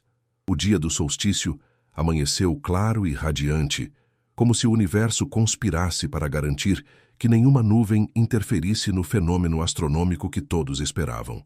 Helena acordou antes do amanhecer, com uma mistura de antecipação e nervosismo que a impediu de ficar na cama. Vestiu-se rapidamente com roupas confortáveis e resistentes, seguindo o conselho de Xavier sobre a preparação para a eventual exploração dos túneis. Quando desceu à cozinha, descobriu que não era a única madrugadora. Vitória e Xavier já estavam lá, revisando pela última vez os cálculos astronômicos e as traduções dos textos do diário. Bom dia, Helena, cumprimentou Vitória com um sorriso tenso que refletia sua própria excitação. Café? Por favor, respondeu Helena, juntando-se a eles à mesa. Algum ajuste de última hora? Xavier assentiu, apontando para suas notas. Segundo meus cálculos e as efemérides astronômicas atuais, o momento exato em que o Sol atingirá seu zênite hoje será às 12h17. Temos que estar em posição pelo menos meia hora antes. Vitória serviu café para todos enquanto explicava. Verificamos o alinhamento com um laser ontem à noite. O feixe de luz deve incidir exatamente naquele painel da parede oeste. Ela apontou para a sala principal. É ali que o mecanismo de abertura deve estar oculto. Augusto e Carlos juntaram-se a eles. Pouco depois, e os 5 tomaram café da manhã em um silêncio carregado de expectativa. À medida que a manhã avançava, a tensão na casa aumentava palpavelmente. Cada um se ocupou com pequenas tarefas. Carlos revisou mais uma vez o equipamento que haviam preparado para a exploração. Lanternas potentes, cordas, ferramentas básicas, água, kit de primeiros socorros. Augusto fez várias ligações em voz baixa, aparentemente garantindo que não seriam incomodados nos próximos dias. Vitória e Xavier continuaram com suas verificações técnicas, e Helena se pegou limpando meticulosamente a sala principal, como se a limpeza do espaço fosse crucial para o sucesso do experimento. Às 11h30, todos se reuniram na sala. Xavier havia posicionado o medalhão solar sobre uma pequena plataforma em frente ao painel, onde a luz deveria incidir, calculando que ele agiria como um prisma ou refletor para ativar o mecanismo oculto. Lembrem-se, disse o professor com voz solene, o que vamos testemunhar permaneceu oculto por mais de 250 anos. Seja o que for que encontremos, é nossa responsabilidade tratar com o máximo respeito e cuidado. Helena observou a luz solar se mover lentamente pelo chão da sala, aproximando-se inexoravelmente do ponto crítico. Os minutos pareciam se arrastar eternamente. O único som na sala era o tic-tac do velho relógio de parede e a respiração contida dos 5 espectadores. Às 12h15, um raio de sol perfeitamente definido começou a se aproximar do medalhão. A tensão na sala era quase palpável. 30 segundos, anunciou Xavier, consultando seu relógio. Helena sentiu Carlos pegar sua mão e apertá-la suavemente. Naquele simples gesto estava tudo: o apoio fraterno, a conexão com seu passado compartilhado, a antecipação pelo futuro que se abria diante deles. 15 segundos, continuou Xavier. Augusto e Vitória se posicionaram lado a lado, seus rostos iluminados por uma mistura de luz solar e expectativa. 5, 4, 3, 2 O raio de sol atingiu o medalhão exatamente às 12h17. Por um segundo nada aconteceu, e Helena sentiu uma pontada de decepção. Mas então, o medalhão começou a brilhar com uma intensidade quase sobrenatural, como se não apenas refletisse a luz, mas a amplificasse e transformasse. Os 8 raios do sol gravado projetaram linhas luminosas sobre o painel da parede, formando um padrão semelhante a uma constelação. Um ruído mecânico, como o de engrenagens antigas, se movendo pela primeira vez em décadas, ressoou pela sala. Lentamente o painel começou a deslizar para o lado, revelando um buraco escuro na parede. Funciona, murmurou Vitória com voz quase inaudível. Realmente funciona. O painel parou com um clique metálico. Atrás dele ficou exposta uma abertura de aproximadamente 1 metro de altura, que dava para o que parecia ser um túnel estreito e descendente, construído em pedra. Xavier foi o primeiro a se mover, aproximando-se com reverência da entrada recém-revelada. Ele pegou uma lanterna potente de seu colete e a direcionou para dentro. Degraus, informou. Uma escada em caracol que desce. E as paredes estão cobertas de inscrições. Um por um, eles se aproximaram da abertura. De fato, entalhados nas paredes de pedra, havia textos em latim e símbolos astronômicos que desciam em espiral junto com os degraus. Descendite ad lucem in tenebris, leu Xavier. Descei para a luz nas trevas. Um belo paradoxo jesuíta. Quem vai primeiro? Perguntou. Carlos, preparando sua própria lanterna. Creio que essa honra cabe aos Mendonça, respondeu Augusto, olhando para Helena e Carlos. É o legado da família de vocês, afinal. Helena trocou um olhar com o irmão. Apesar do medo que sentia do desconhecido, uma estranha determinação havia tomado conta dela. Isso era parte de sua história, de sua identidade que ela mal começava a descobrir. Vamos juntos, decidiu pegando a mão de Carlos. Como família, com as lanternas em punho, os irmãos Mendonça foram os primeiros a se abaixar para atravessar a abertura, seguidos por Xavier, Vitória e finalmente Augusto. A escada em caracol descia em uma espiral fechada, forçando-os a descer em fila indiana, iluminando seu caminho na escuridão crescente. Helena contou 72 degraus, antes que a escada terminasse em um pequeno patamar. À frente deles, abria-se uma passagem abobadada, alta o suficiente para caminharem eretos, que se estendia na escuridão. Segundo o mapa, sussurrou. Xavier, como se temesse perturbar o silêncio secular do lugar, este corredor principal nos levará diretamente à primeira câmara, a que corresponde à estrela Rigel na constelação de Órion. Avançaram lentamente, suas lanternas revelando que as paredes do túnel eram reforçadas com arcos de pedra perfeitamente entalhada, um testemunho impressionante da engenharia jesuíta. O ar era surpreendentemente fresco e seco, não viciado como se poderia esperar de um espaço fechado por tanto tempo. Sistema de ventilação, explicou Xavier, apontando para pequenas aberturas no teto do túnel. Os jesuítas entendiam a importância de preservar os documentos em um ambiente controlado. Depois de caminhar aproximadamente 100 metros, o túnel se alargou, formando uma câmara circular de cerca de 5 metros de diâmetro. As lanternas revelaram que as paredes eram cobertas por estantes esculpidas na própria pedra, muitas delas ainda contendo pergaminhos e livros antigos. Incrível, murmurou Vitória, aproximando-se com reverência para examinar um dos volumes. Estão em perfeito estado de conservação. Helena sentiu-se atraída para o centro da câmara, onde um pedestal de pedra sustentava o que parecia ser um antigo astrolábio de bronze. O instrumento astronômico estava intacto, seus anéis e escalas ainda brilhantes apesar do tempo. É um astrolábio universal, explicou Xavier, juntando-se a ela, projetado para funcionar em qualquer latitude. Uma maravilha de precisão científica para a época. E olhe isto, chamou Carlos de outro ponto da câmara. Um mapa estelar completo do hemisfério sul, com estrelas e constelações que não seriam oficialmente identificadas até muitos anos depois. Augusto, que permanecera extraordinariamente silencioso, aproximou-se de uma das estantes e retirou com cuidado o que parecia ser um atlas. Estes são mapas da costa brasileira, disse ele, passando as páginas com extremo cuidado. Mostram rotas comerciais que a coroa portuguesa mantinha em segredo, informações que valiam fortunas, ouvidas. Helena sentia a cabeça girar com a magnitude da descoberta. Esta primeira câmara já continha tesouros históricos e científicos de valor incalculável.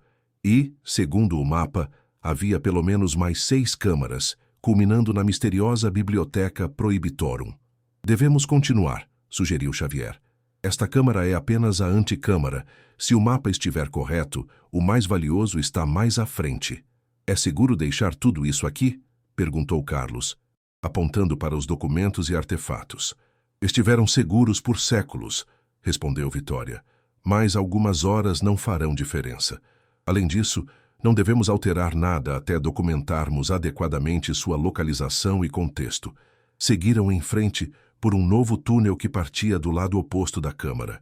Este era ligeiramente mais estreito que o anterior e descia em uma suave inclinação.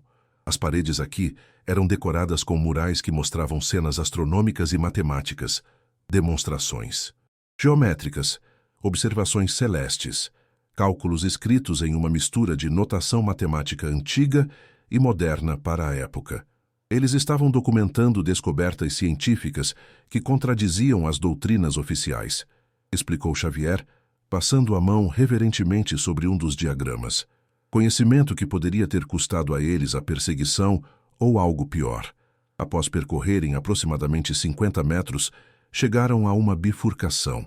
O túnel se dividia em 2 ramais aparentemente idênticos. O mapa mostra esta divisão, disse Carlos, consultando o documento que trazia consigo. O caminho da esquerda leva às câmaras secundárias. O da direita continua em direção à biblioteca principal. Direita, então, decidiu Augusto. Podemos explorar as câmaras secundárias depois. Vamos primeiro ao essencial. Ninguém se opôs à decisão.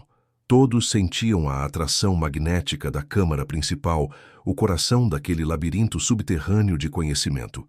O novo túnel mantinha a mesma qualidade de construção, mas Helena notou que os símbolos nas paredes mudavam sutilmente. Agora apareciam com mais frequência figuras que pareciam representar culturas indígenas brasileiras, grafismos, símbolos tupis, representações de divindades. Os jesuítas foram dos poucos europeus que realmente estudaram e preservaram o conhecimento das civilizações locais, comentou Xavier.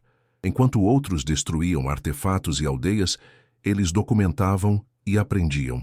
Finalmente, depois do que pareceu uma eternidade, caminhando na penumbra iluminada apenas por suas lanternas, o túnel terminou diante de uma imponente porta de madeira reforçada com ferragens de bronze. Em seu centro, uma fechadura ornamentada com o formato do mesmo sol de 8 pontas do medalhão. A Biblioteca Prohibitorum, anunciou Xavier com voz solene. Chegamos. Helena tirou do bolso a chave que haviam encontrado na caixa do sótão. Ela se encaixava perfeitamente na fechadura. Ela olhou para os outros, buscando confirmação silenciosa. Todos assentiram. Com um movimento decidido, ela girou a chave. Um mecanismo interno produziu uma série de cliques metálicos, como se várias travas estivessem sendo desativadas simultaneamente. A porta cedeu ligeiramente, abrindo-se para dentro alguns centímetros. Helena empurrou suavemente e a porta se abriu por completo, revelando o que havia além. As lanternas iluminaram uma câmara ampla e abobadada, pelo menos 3 vezes maior que a primeira que haviam visitado. Mas não foram as dimensões que os deixaram sem fôlego, e sim o que ela continha. Estantes repletas de livros e manuscritos, mesas com instrumentos científicos, mapas pendurados nas paredes, vitrines protegendo objetos que pareciam relíquias tanto europeias quanto indígenas. E no centro exato da câmara, sobre um pedestal circular, repousava um globo terrestre de grande tamanho. Mas não era um globo convencional. Mostrava continentes com formas ligeiramente diferentes dos mapas atuais e estava coberto de anotações em diversas línguas. Um modelo terrestre baseado em conhecimentos proibidos, murmurou Xavier, aproximando-se com reverência, combinando cartografia europeia, navegação polinésia, astronomia árabe e conhecimentos indígenas. Uma síntese de saberes que a ciência oficial levaria séculos para alcançar. Helena sentiu-se sobrecarregada pela magnitude da descoberta. Isso ia muito além de um simples tesouro de família. Era um repositório de conhecimentos alternativos, de caminhos científicos e culturais que a história oficial havia marginalizado ou esquecido. Enquanto os outros exploravam maravilhados diferentes seções da biblioteca, Helena se aproximou de uma pequena vitrine que havia chamado sua atenção. Dentro, sobre uma almofada de veludo desbotada pelo tempo, repousava um medalhão idêntico ao que haviam usado para abrir a entrada secreta, mas com uma diferença crucial. Este estava partido ao meio.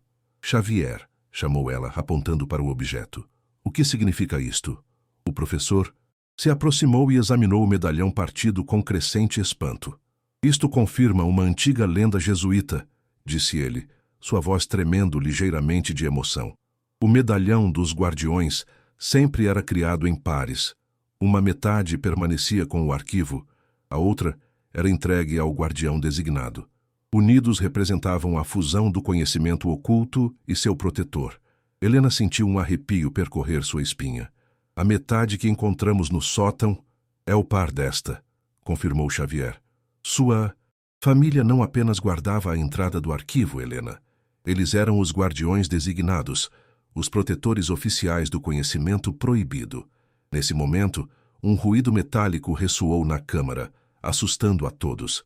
A pesada porta de madeira pela qual haviam entrado começou a se fechar lentamente. "A porta!" gritou Carlos, correndo em direção a ela. Mas antes que ele pudesse alcançá-la, a porta se fechou completamente com um baque surdo. Simultaneamente, ouviu-se um estalo e a câmara foi subitamente inundada de luz. Não a luz amarelada de suas lanternas, mas uma luz branca e brilhante que parecia emanar das próprias paredes. "Um sistema de iluminação", murmurou Vitória, espantada. "Mas como é possível depois de tanto tempo?" Augusto, que havia permanecido perto da porta agora fechada, virou-se para eles com uma expressão que Helena nunca vira em seu rosto.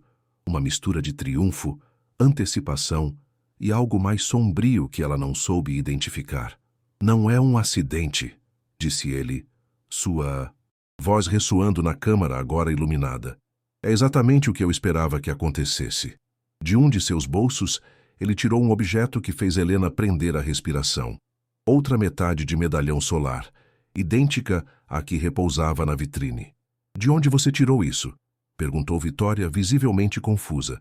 "Esteve na família Viana por gerações", respondeu Augusto, aproximando-se lentamente do pedestal central, passando de pai para filho, junto com fragmentos de uma história que nunca compreendemos completamente. Até agora. A atmosfera na câmara mudou subitamente. A maravilha da descoberta deu lugar a uma tensão palpável enquanto Augusto continuava sua revelação. "Minha família não era de simples habitantes do vilarejo, Helena. disse ele olhando-a diretamente. Éramos os adversários, os designados para assegurar que certos conhecimentos nunca vissem a luz do dia. Conhecimentos perigosos demais, revolucionários demais para o mundo. Xavier deu um passo à frente, seu rosto... Agora sério. Os guardiões e os adversários, murmurou. As duas faces da mesma moeda. Uns para proteger o conhecimento, outros para contê-lo. O equilíbrio perfeito projetado pelos jesuítas mais visionários. Helena olhou alternadamente para Xavier, Vitória e Augusto, tentando processar essa nova revelação. O que isso significa? Perguntou finalmente. O que vai acontecer agora? Augusto ergueu sua metade do medalhão, que brilhava estranhamente sob a misteriosa iluminação da câmara. Significa, querida Helena, que chegou o momento de decidir, respondeu. Depois de séculos de segredos e ocultação, devemos determinar finalmente se este conhecimento deve permanecer enterrado, ou se o mundo está, enfim, preparado para recebê-lo. O silêncio que se seguiu à revelação de Augusto parecia amplificar o suave zumbido da misteriosa iluminação que banhava a biblioteca. Helena olhava fixamente para a metade do medalhão que ele segurava, sentindo toda a sua compreensão dos eventos recente se reordenar como peças de um caleidoscópio. Todo esse tempo, murmurou tentando processar a informação, a reconciliação, a busca pelo tesouro, a exploração, era parte de um plano maior? Augusto baixou lentamente o braço, guardando o medalhão. Sim e não, respondeu com uma sinceridade incomum. Meu arrependimento pelo que aconteceu com seu pai é genuíno, Helena. Mas é verdade que eu sempre soube que nossas famílias estavam destinadas a se encontrar novamente, ligadas por uma responsabilidade ancestral que transcendia nossos conflitos pessoais. Vitória se aproximou do marido, colocando a mão em seu ombro.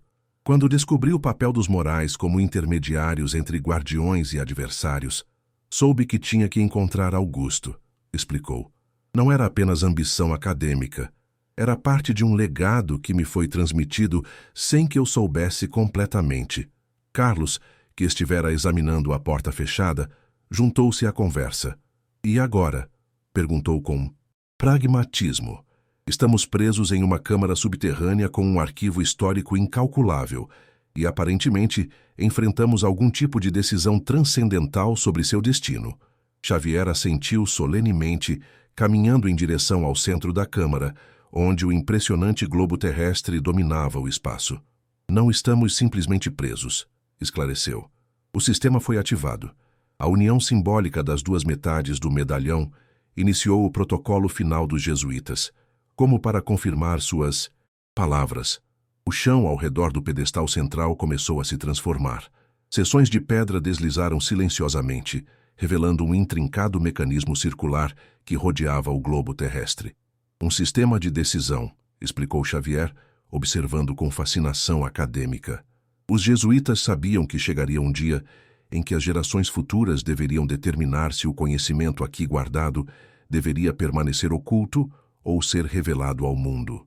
Helena se aproximou do mecanismo, notando que consistia em duas ranhuras perfeitamente desenhadas para encaixar as metades do medalhão. O que acontece se unirmos as peças? Perguntou. Segundo os textos que estudei, respondeu Xavier, se as metades se unirem na posição de revelação, o arquivo fica aberto permanentemente, acessível a todos. Se unirem na posição de ocultação, o sistema de segurança é reiniciado e o arquivo permanece selado por outro ciclo. E esse ciclo duraria, indagou Carlos, até o próximo alinhamento astronômico. Significativo, possivelmente décadas. Helena olhou para Augusto, tentando ler em seu rosto suas verdadeiras intenções. Que posição o senhor defende? Como adversário. Augusto sustentou seu olhar com intensidade. Por gerações, minha família protegeu o mundo de conhecimentos potencialmente desestabilizadores, respondeu.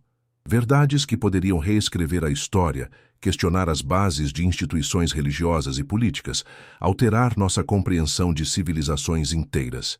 Ele fez uma pausa, passando o olhar pelas estantes repletas de manuscritos e livros proibidos. Mas o mundo mudou, continuou. A informação flui livremente como nunca antes. As instituições que temiam essas verdades já não têm o poder absoluto que outrora detinham. Então, o senhor apoia a revelação? Perguntou Helena, surpresa. Eu apoio o diálogo, esclareceu Augusto. Pela primeira vez na história de nossas famílias, guardiões e adversários podem discutir abertamente o destino deste conhecimento, em vez de operar nas sombras, cada um seguindo cegamente seu mandato ancestral. Vitória se aproximou de Helena, pegando suas mãos entre as dela. É por isso que precisávamos encontrar você, disse ela com emoção contida. Não queríamos tomar essa decisão unilateralmente. Como legítima guardiã, sua voz é fundamental neste momento histórico. Helena sentiu-se sobrecarregada pela responsabilidade. Há poucas semanas, era uma simples empregada doméstica, limpando o pó de fotografias alheias. Agora, ela tinha em suas mãos o destino de um arquivo histórico de valor incalculável. E você, Xavier? Perguntou, buscando orientação. Qual é a sua posição em tudo isso? O professor sorriu com melancolia. Meu papel é o de testemunha e cronista, respondeu. Como historiador, anseio por ver esses conhecimentos integrados à nossa compreensão do passado, mas também reconheço a sabedoria dos jesuítas ao criar este elaborado sistema de contrapesos. Alguns conhecimentos podem ser muito poderosos ou perturbadores se revelados sem a preparação adequada. Carlos, que permanecera pensativo, finalmente falou. Tudo isso é fascinante e transcendental, disse, mas ainda há um problema prático. Estamos presos sob a terra. Se optarmos pela ocultação, como sairemos daqui? Xavier apontou para uma seção da parede onde se distinguia um símbolo diferente. Aquela é a saída de emergência, explicou. Ela é ativada automaticamente assim que a decisão é tomada, independentemente de qual seja. Os jesuítas eram meticulosos em seus planos de contingência. Helena caminhou lentamente ao redor da câmara, observando os tesouros acumulados. Manuscritos que documentavam navegações pré-colombianas, tratados astronômicos que antecipavam descobertas atribuídas a séculos posteriores, registros detalhados de culturas indígenas destruídas durante a colonização, mapas que mostravam uma compreensão do mundo muito diferente da narrativa histórica oficial. Finalmente, ela parou em frente a uma pequena vitrine que continha um manuscrito particularmente antigo. Ao se aproximar, reconheceu com espanto a caligrafia. Era idêntica à do diário que haviam encontrado no sótão, mas evidentemente muito mais antiga. Este é o diário original do padre Alonso de Mendonça, confirmou Xavier juntando-se a ela. O fundador da linhagem dos guardiões, seu antepassado. Com mãos trêmulas, Helena abriu a vitrine e pegou o delicado manuscrito. Em suas páginas amareladas, encontrou a história de um jesuíta que havia questionado os dogmas de seu tempo, que valorizava o conhecimento indígena tanto quanto o europeu, e que havia estabelecido uma linhagem de protetores para garantir que certas verdades sobrevivessem à censura e à perseguição. Na última página, uma frase escrita em português arcaico captou sua atenção. O conhecimento não pertence a quem o descobre, mas a quem está preparado para compreendê-lo e usá-lo com sabedoria. Helena fechou cuidadosamente o diário e o devolveu ao seu lugar. Quando se virou para os outros, sua expressão havia mudado. Não mostrava mais confusão ou medo, mas uma determinação serena. Acho que já sei o que devemos fazer, disse ela, dirigindo-se ao mecanismo central. Os quatro a seguiram, formando um círculo ao redor do intrincado dispositivo. O dilema que enfrentamos não é realmente entre revelar ou ocultar, continuou Helena. É entre agir com responsabilidade ou com imprudência. Ela estendeu a mão para Augusto. Sua metade do medalhão, por favor.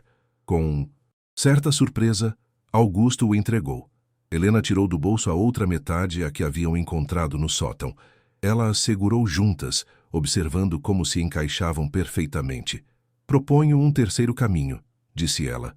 Não revelaremos todo o arquivo de uma vez, o que poderia ser avassalador e potencialmente perigoso. Tampouco o manteremos completamente selado, desperdiçando a oportunidade que nos foi apresentada. Ela se aproximou do mecanismo e, com cuidado, colocou as metades do medalhão nas ranhuras, mas em uma posição que não correspondia exatamente nem à revelação, nem a ocultação, mas a um ponto intermediário. Documentaremos metodicamente o conteúdo deste arquivo, explicou. Compartilharemos gradualmente as descobertas, permitindo que o mundo as assimile em seu próprio ritmo. Estabeleceremos um conselho formado pelas 3 famílias, Mendonça, Viana e Moraes, para supervisionar esse processo. Um caminho do meio, murmurou Xavier com admiração. Exatamente o tipo de solução que os próprios jesuítas teriam apreciado. Equilíbrio, prudência, mas também progresso. Vitória assentiu com aprovação. É perfeito, disse. Honra tanto o papel dos guardiões quanto o dos adversários, mas adaptando-os aos tempos modernos. Augusto observava Helena com uma nova expressão, algo próximo de respeito genuíno. Parece que o instinto de guardiã corre forte em seu sangue, Helena, comentou. Seu pai estaria orgulhoso. Com essas palavras, algo finalmente se fechou no coração de Helena. O círculo que começara com uma fotografia em um escritório luxuoso agora alcançava uma forma de completude. Seu pai, que sacrificara sua reputação para salvar uma vida, que guardara segredos até sua morte, de alguma forma ainda estava presente nas decisões que ela tomava agora. Vamos fazer isso, disse Carlos colocando a mão no ombro da irmã. Juntos. Helena girou as metades do medalhão até a posição intermediária que havia escolhido. Um clique suave ressoou na câmara e o mecanismo começou a se mover. O globo terrestre no centro começou a girar lentamente, enquanto luzes coloridas emergiam de seus continentes, projetando nas paredes da câmara um espetáculo de constelações e mapas entrelaçados. Simultaneamente, a seção da parede que Xavier havia apontado como saída de emergência começou a deslizar, revelando uma passagem diferente da que haviam usado para entrar. Funcionou, exclamou Vitória. Você encontrou uma terceira via que o próprio sistema aceitou. Para onde leva esse túnel? Perguntou Carlos, apontando para a saída recém-aberta. Segundo o mapa, respondeu Xavier, consultando-o rapidamente. Leva diretamente à superfície, emergindo perto do rio. Um caminho muito mais curto do que o que usamos para entrar. Enquanto recolhiam algumas amostras e documentos selecionados para iniciar seu trabalho de catalogação, Helena sentiu uma estranha paz interior. A descoberta da fotografia no escritório de Augusto havia desencadeado uma cascata de revelações que haviam transformado completamente sua compreensão de si mesma e de sua história familiar. Sabe o que é mais extraordinário em tudo isso? Comentou ela com Carlos enquanto se preparavam para sair. É que tudo começou com uma simples fotografia. Uma imagem que parecia roubada, mas que na verdade era um elo, uma ponte entre nossas famílias e nossos destinos. Carlos sorriu, abraçando a irmã. Às vezes, os objetos mais simples guardam as histórias mais profundas, respondeu. Como aquela casa na fotografia, que parecia tão comum, mas escondia um mundo inteiro sob seus alicerces. O grupo avançou pelo novo túnel, que subia em uma suave inclinação em direção à superfície. Diferente da passagem de entrada, este era decorado com murais que mostravam cenas de cooperação entre culturas, navegadores europeus e polinésios trocando conhecimentos, astrônomos árabes e chineses compartilhando descobertas, pajés e jesuítas estudando juntos os ciclos celestes. Quando finalmente emergiram à luz do dia, encontrando-se em uma pequena gruta natural escondida entre a vegetação ribeirinha, o sol começava a descer no horizonte. O solstício de verão chegava ao fim, mas para Helena e os outros era apenas o começo de uma nova era de descobertas e responsabilidades compartilhadas. Amanhã começaremos a organizar o conselho e a documentação sistemática, disse Augusto, enquanto caminhavam ao longo do rio de volta para a casa. Temos um longo caminho pela frente. Um caminho que nossas famílias percorrerão juntas desta vez, acrescentou Vitória. Não em oposição, mas em colaboração. Helena parou por um momento, contemplando o rio que fizera parte de sua infância. O mesmo rio que aparecia naquela fotografia, que ela agora sabia não ter sido roubada, mas preservada como parte de um legado maior. É curioso, disse ela, mais para si mesma do que para os outros. Sempre pensei que minha vida era simples, comum, que não havia nada de especial em minha família ou em nosso passado. E todo esse tempo, éramos parte de algo extraordinário sem saber. Xavier, que caminhava ao seu lado, assentiu compreensivamente. Essa é a verdadeira sabedoria que os guardiões e adversários nos transmitiram ao longo dos séculos, Helena, respondeu. Que o extraordinário muitas vezes se esconde dentro do aparentemente comum. Que os tesouros mais valiosos não são de ouro ou prata, mas de conhecimento e compreensão. Enquanto o grupo continuava seu caminho em direção à casa, Helena deu uma última olhada para o rio e para as colinas além.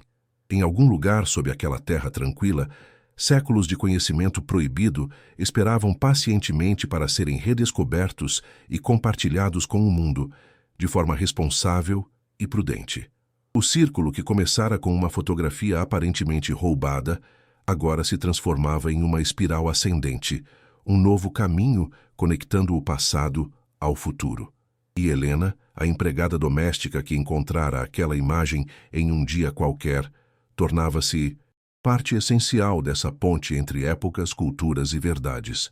Quando a casa da família apareceu à vista, com seu telhado de telhas vermelhas e a glicínia subindo pela fachada, Helena sentiu que estava voltando não apenas para seu lar físico, mas também para seu verdadeiro lugar em uma história muito maior do que ela jamais imaginara.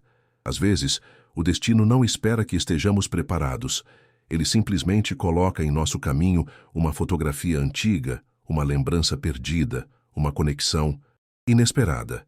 E nossas vidas mudam para sempre. Se você gostou deste vídeo, por favor, curta, se inscreva em nosso canal, compartilhe com seus amigos e deixe sua opinião nos comentários. Seu apoio nos ajuda a continuar criando mais conteúdo como este. Não se esqueça de ativar as notificações para ficar por dentro de nossas próximas histórias emocionantes.